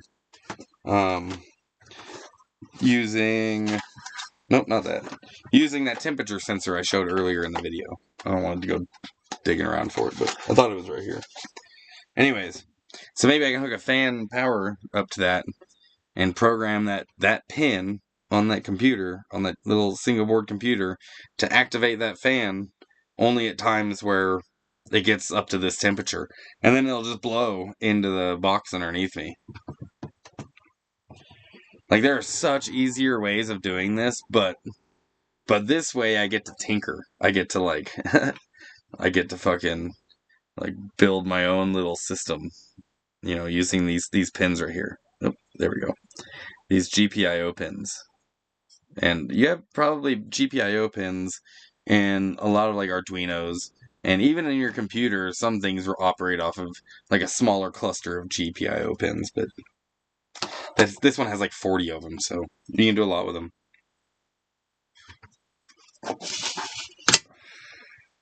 And now I got an RV I can tinker with. Doing all this in the van just didn't make any damn sense. I did have the server running in the van, but I could just also watch the video on my laptop that I was, hosting the... Anyways, now I've got space. I've got a big TV that I can't even really use. I can't use the TV right now because if a cloud goes over, it drops my voltage down to 10 volts. Right now I'm pumping 40 watts out of that inverter. And when a cloud goes over, it's dropping down to like 11 volts, 11.1. It's really annoying, dude. It's really, really annoying. It was nice, like, when I was just using it for, you know, when I was just using the batteries for lights, it was fine. I didn't put any heavy loads on it. But as soon as I did, those batteries were like, man, no, we don't have any amp hours. And that's really what the problem is. There's no amp hours. All of my power is coming from the panels, not from the batteries. So when it gets to dusk, I've got to start powering everything off from the batteries, and then I've got to use my jackeries to plug everything back in. So there's like this whole process of moving all the power over from the RV to the jackeries. It's not ideal, but I think I'm gonna take the batteries out of the van, put them in here. I gotta take the charge controller out of the van, put it in here. I've got that old MPPT charge controller that I might as well have, like, sell it, I guess. The one that I have inside the van, alright, I've got a MPPT charge controller here in the RV that doesn't work for lithium ion. I've got lithium LifePo batteries in my van. So if I take those out of the van and put it in here, I've also got to take the charge controller out and put it in here. Then I'll have a charge controller. And I won't have any batteries for the van because these ones are toast. And so what am I going to do? I'm probably going to end up not having a solar system in the van. And I'll have to also bring the fridge in here. So, I mean, worse things have happened to better people. It's just a pain in the ass. I'm bummed out that it was nice to have a backup solar system. If, one of them went down, I'd still have another one. One battery deep cycle, I have 200 amp hour lithiums. So I have two 100 amp hour lithiums in my van. And then I have two 100 amp hour AGMs in here. And AGMs are lead acid. The biggest downfall with lead acid batteries, even though these are sealed, you can't use all of the power in the battery. You can't let them get down below 12 volts.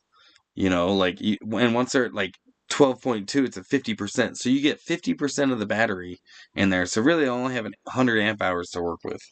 But it turns out these batteries were already kind of toast. I bet George was having the struggle too. At nighttime, I bet he turned off all of his power. And he didn't run anything, which isn't how batteries are supposed to be. Batteries are supposed to give you some time. If it's nighttime, you're supposed to still have some energy stored up. And yeah, these aren't storing anything, so. I don't know if the ones that are in here are Renergy. I don't know what batteries are in the RV. I have Renergy, I have LifePo batteries in the van. But yeah, these ones are not up. They're done. They're done, son. And like I said, this is the first time I've really had a heavy load on it. So, it's not even that hot out. I don't know why that thing's going nuts right now. I think it just needs more ventilation.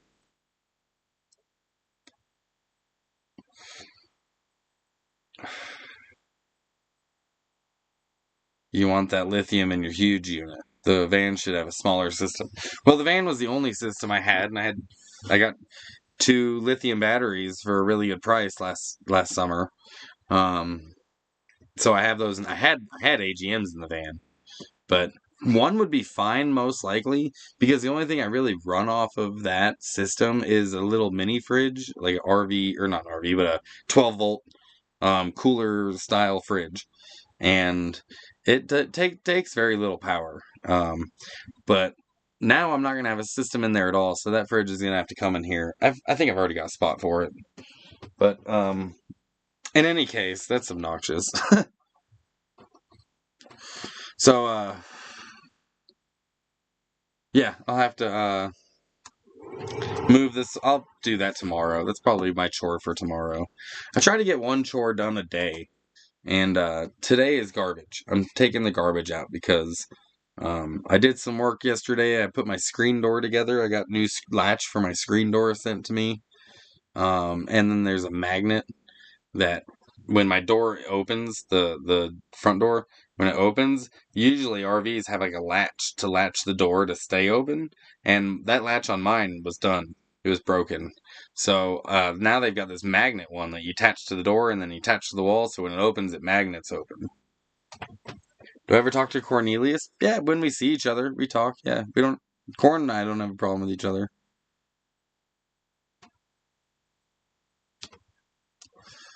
My first year in Slabs was Corn's first summer in Slabs. We stayed at the library together. There's a few of us that all stayed at the library together.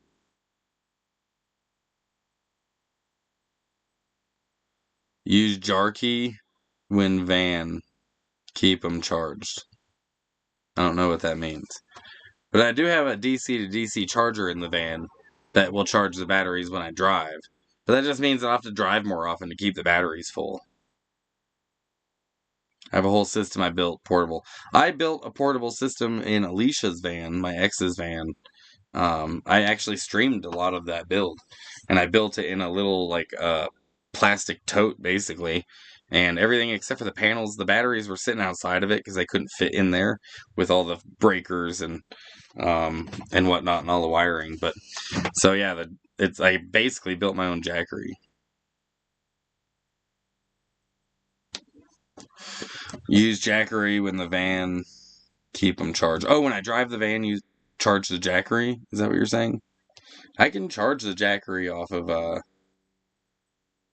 of this thing during the day when there's power coming from the panels. Corn was the first slabber you ever followed, then me, then Waterboy. Does Waterboy still make... Is he still making videos? I see Waterboy all the time, dude. I mean, we still talk online. Like, I just got off the phone with him the other day.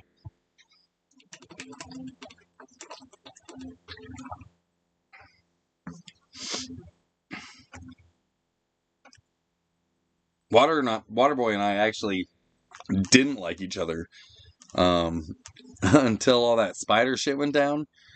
And I think that was like the moment he knew, all right, this guy is actually good for the community. He like, as soon as he found out, he hauled ass over to Ponderosa on his quad and just gave me the biggest fucking hug. And he was like, "You'll always be a slabber to me, bro. You'll always be a slabber to me," which, you know, I know what that meant to him. I've never really like attempted to become a slabber. I just really, really care for a lot of the people in that community.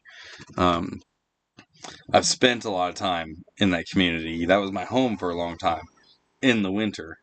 But that's when Waterboy and I ended up like, you know, maybe connecting or at least seeing eye to eye. You know what I mean? Like, him and I are very different, but we can both appreciate the fact that we don't tolerate people who hurt kids in our community. That's a fucking absolute no-no. So we both have that moral, you know, connection that way. Mischief says Captain Jack. Yeah, I remember Jack Two Horse. I never called him Captain Jack. None of us did. His Jack Two Horse. Hey, just got home from gluing down some carpet. Yay, dude, I've got carpet in my RV and I don't want it. Do you want it? I want to rip this shit out so bad. This carpet's so old. Even my roof is clothed. It's a cloth roof. I actually really would love to get a steam cleaner in here and clean the fucking shit out of this roof. And the carpet. It would just take forever. 2010, rode into slabs on a Harley. Hell yeah, I got my motorcycle license too, dude. Yeah, Waterboy cool, don't cross that dude. I mean, I wouldn't recommend crossing anyone in slabs. I mean, there's a few people you could probably get away with crossing, but most people in, like, Slab City is a community full of alpha personalities. You know what I mean? Like, and you've got to have respect for each other because in that community, like, and it's really easy to be respectful. Like, that's not fucking difficult. If you aren't respectful, you're probably gonna get called out. But that doesn't mean you have to be scared. Like, unless you're a disrespectful person, you don't have to be scared. Just treat them like human fucking beings, and they will honestly give you the shirt off their back. It's a good community. They survive by helping each other. And, you know, when other people come into the community and they're a problem, like, it's a problem for the community. So Yeah, don't cross Waterboy, or I wouldn't cross very many folks out there. Isolator with alternator to charge. Yeah, that's another way you could do it. I think that works best if you're using AGMs or lithium or lead acid. But if you're charging like lithium batteries, they require a different voltage charge rate or whatever than your starter battery does in your car. So I would definitely, if you got lithium, use like a DC to DC charger that's specifically programmed for lithium batteries, because otherwise you might do some damage to your system. He does not post anymore. Okay. Yeah, his ex posts. I've known her longer than I've known him. That's not true. I remember Waterboy a long time ago, and when I first got into slabs, but I know her better. I know Angela better than. I know them both pretty good now. I don't know. Yeah.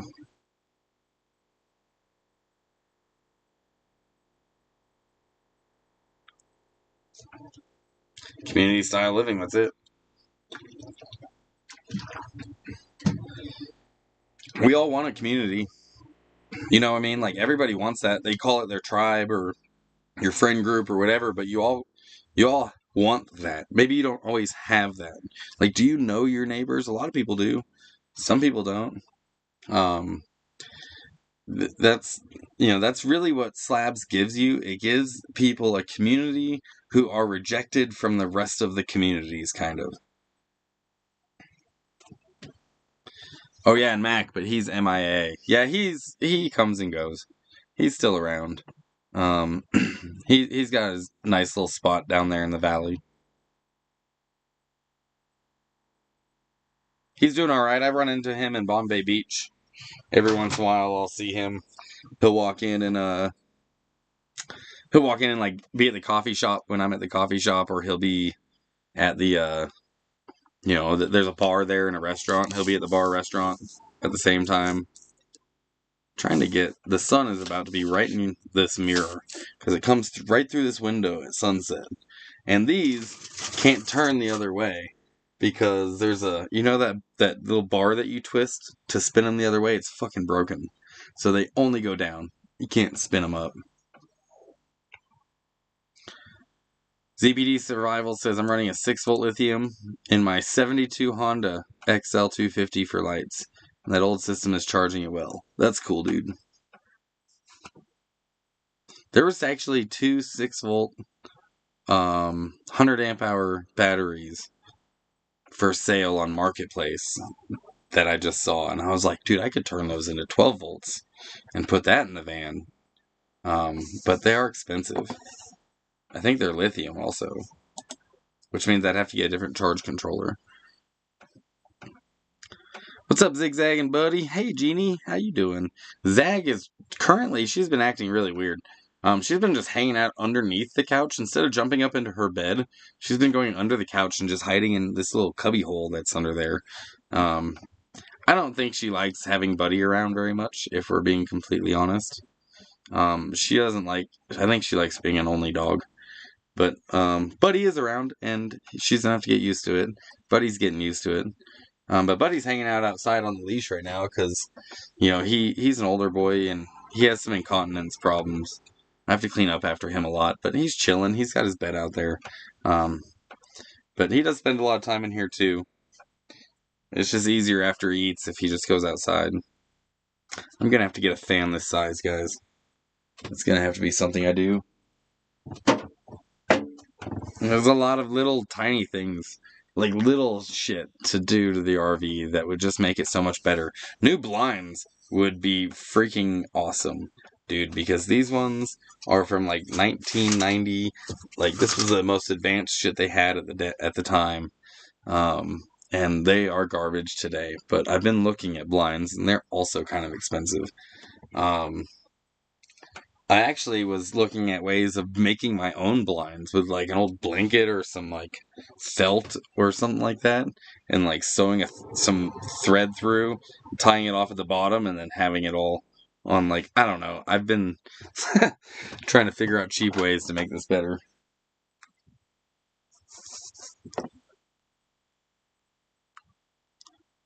Hell yeah, Jeannie, I'm glad you're doing good. You got a cute dog too. I'd be following you on Facebook. I bet you our dogs would be homies. As long as they were both left each other alone and just laid around, because that's what Zag does. She just kind of lays around. But she likes little dogs because they don't try to hurt her, like, and smash her with when they play.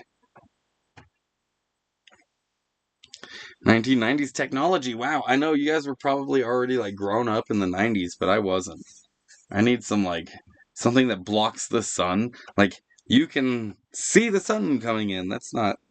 And I could do Reflectix, I guess. I could put Reflectix up and completely black out the windows. But that just looks so ghetto to me. And I've got Reflectix all over my van because it made the most sense and it's the most affordable, but still seems ghetto to me. To have, like, first of all, when they're not in, you have to, like, put them fucking somewhere. They have to be stored somewhere. And then when they are in, it's just like, it just reminds me of tweakers' houses when they would use tinfoil and like scratch a little piece in it so they could look out.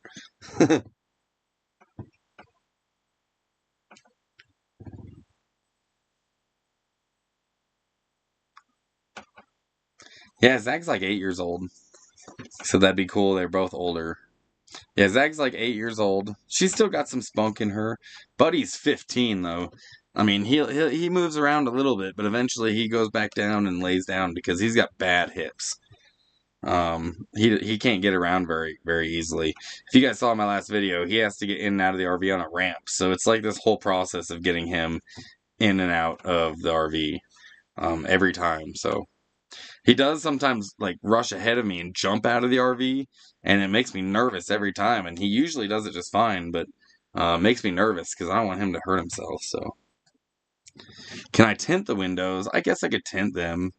It'd be nice to have like one of them over here is already tinted, but it's not a whole lot of tint.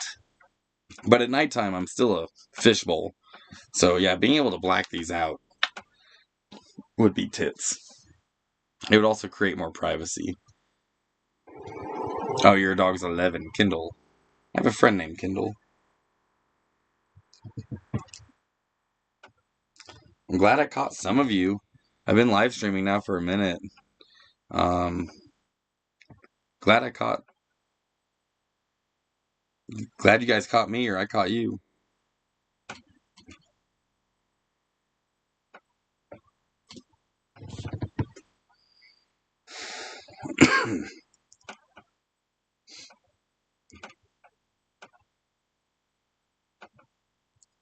Dude, I'm just still so stoked for that fucking donation earlier from Scattered. That is gonna be so fucking helpful. That's actually gonna get me through to payday if I'm like only getting bare essentials with it. That'll get me through to payday. But if anyone, so if anyone wants to sponsor a Dutch Bros for me, I would like love you forever. I don't know. I'd just be super grateful. Because I am one coffee away from having a free coffee. And I had Dutch Brothers at the beginning of the month when I got paid. And that's where and I was like, oh, I hope I get a free one because of this. And now it didn't. It got me one. It gives you points. Every time you buy coffee, it gives you points. Hey, thanks, Jeannie, for that $20 super chat. Fuck yeah, dude. I really wish I could use that today for Dutch Bros, but I will use that when I get it. Thank you so much. Anyways, yeah, like I'm one coffee away from a free coffee. So if you kick down enough on Cashapp or Venmo or PayPal, when I go into town later, I can and do a dump run. I could get a coffee, and then I'd have a free one on deck. So you'd actually be buying me 2 coffees. But you don't have to. I get paid on Friday. I'll treat myself. That's my dopamine. Like, if I just need a shot of dopamine, it's Dutch Bros. And I'm in Dutch Bros country. I've had 2 since I've been here, and I'm not mad about it. I'm grateful for those 2. There's your Dutch Bros. Next. The super chats. I won't get the super chat. Oh, I just heard lightning. I need to go get Buddy. He's so scared of lightning. I'll be right back. The super chat I won't get until next month, unfortunately. Maybe even the month after.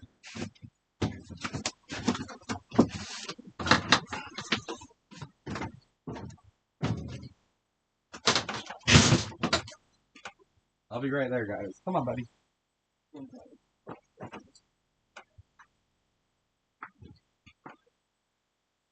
Yeah, I know that lightning scared you, huh?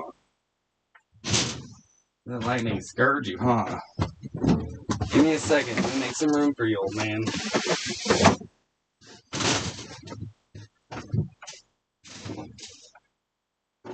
Let me get the ramp up.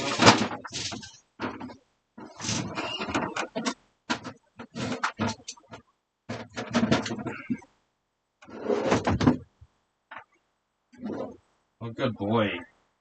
Good boy going potty. Hang on 1 second, guys. It's a process getting him in here.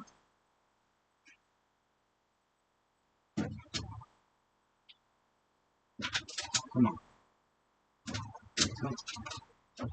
You got this. Good boy. Yeah, you made it. Yeah, good boy.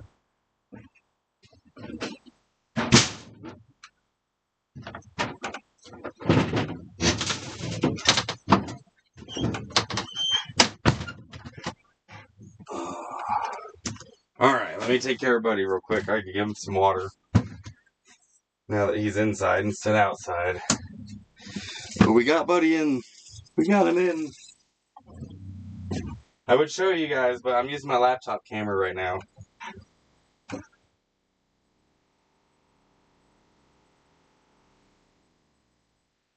But he's not going to like that lightning. He's so scared of lightning. Here you go, good boy. There's some water. Yeah, Buddy's super scared of lightning, so I had to go make sure he was okay. He's my ward. Hey, Carol with the fucking coffee donation. Sharon with the coffee donation. There's my community. I love you guys. Now I can get... You guys got me 2 coffees. Jeannie says... Dang, should have done Venmo. Hey, I don't mind the super chats. We were talking about that earlier.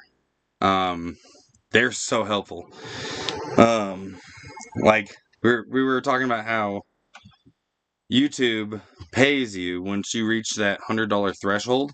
And for me, it's like every other month, every 3 months, I'll hit that $100 threshold because they don't give us a lot of the advertisement money. You know, like we don't make a whole lot of advertisement money. So there's another streamer in here or YouTuber that I featured. I showed his channel off when he was hopped in. ZPD Survival, that's him. Anyways, so yeah, it's like every 2 or 3 months I'll get me $100. So that $20 gets me so much closer. But YouTube does take 30% of those as well. So that $20 I'll actually get what's, minus 30% of $20, which so they'll take like $5 or $6. Is it that much? Let me get a calculator. That doesn't make any sense to me.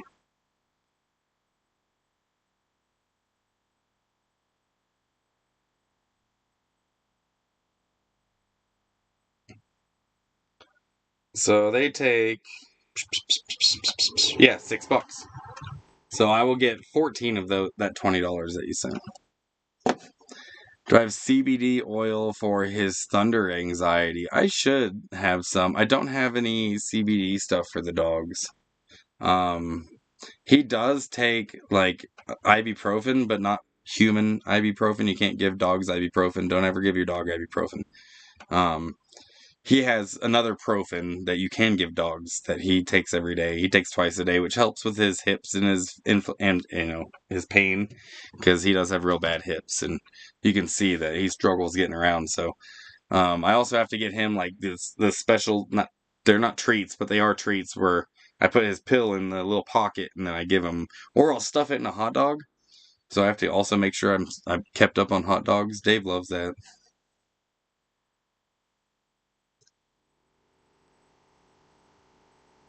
Well, it'll be like finding money in the couch whenever you do get it. Then that's exactly it, Jeannie. That's exactly it. Like it's usually towards the end of the month. Where the fuck did my water go? It's usually towards the end of the month, so that's also the time when I'm struggling. So getting like $100 on the 20th, 21st is usually when it shows up.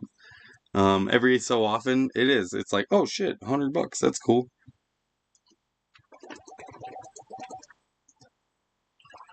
But yeah. Technically, I made more than that, but they took 30%. So.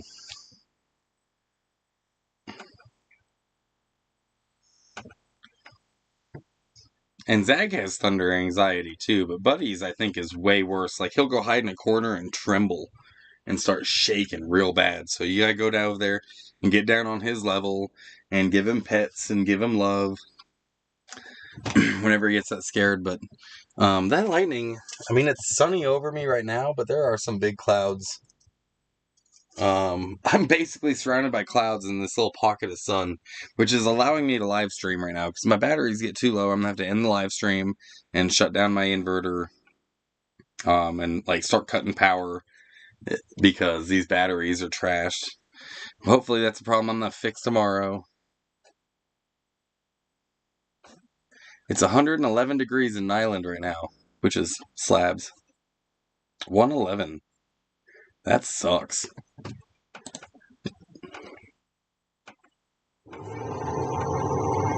I'm back. Carol did say hello, critter. I saw that.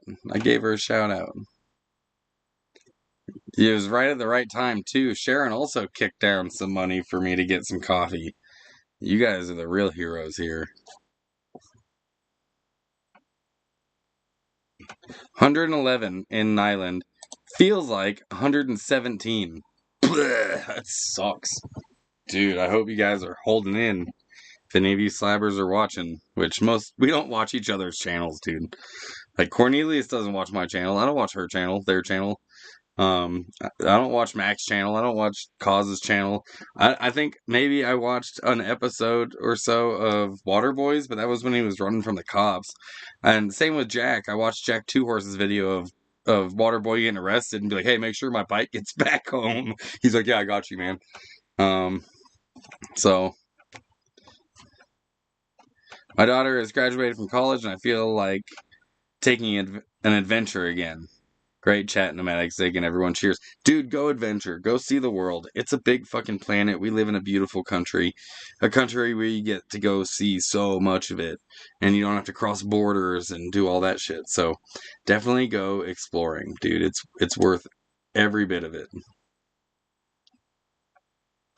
Go see this. I mean, we're so lucky to live in a country you can go see all these climates in. And not have to, like, get a visa to go see things.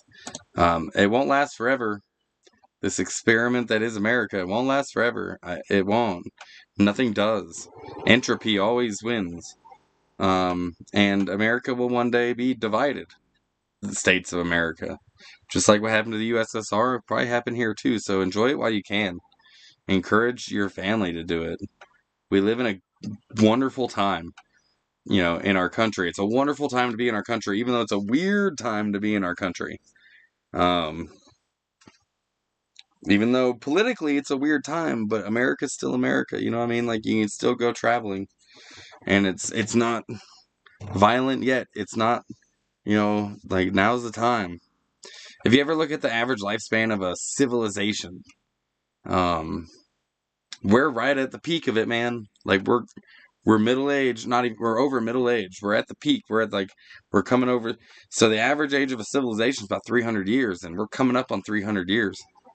And that's the average. Now, some civilizations like Chinese dynasties have lasted a long time. Some have lasted no time at all. But the average is 300 years. But that was also at a time when there wasn't globalization. There wasn't, like, communication like we have today, satellites linking us all together like this right here. So maybe things are going to be different. But right now is a great time to be in America. We don't have to travel the country on horseback to see everything. We have, I know gas is expensive right now, guys. I know better than a lot, but at the same time, like, we live at a time where gas is available and fairly affordable. If you compare our gas prices to Canada or Mexico, our neighbors, we're paying a lot less than they are. So yeah, that we have an interstate. We have like, which is a beautiful fucking thing that we designed. Mainly that was a military exercise, so we can get our troops throughout the country easier. But it also helps us too, doesn't it? Yeah, better travel while there's still interstate travel. It's true. Like, America won't last forever. And one day, our grandkids, our great grandkids, great, down the road, they are going to have to figure out what it looks like afterwards. But right now, it's relatively peaceful in our country. It's a great time to go see the world. Indiana's putting toll booths on our highways. Yeah, a lot of the East Coast be doing toll booths, dude. There's no toll booths in Oregon. The only toll roads we have in Oregon that I know of, is like getting on national parks and state parks. I guess those would be considered toll roads. But we don't have any on the highways. Like, our public dollar's already paid for that, for fuck's sake. But the East Coast is different. I be hitting toll roads on the East Coast all the time. And I'm like, just send me the bill, bro. Good luck.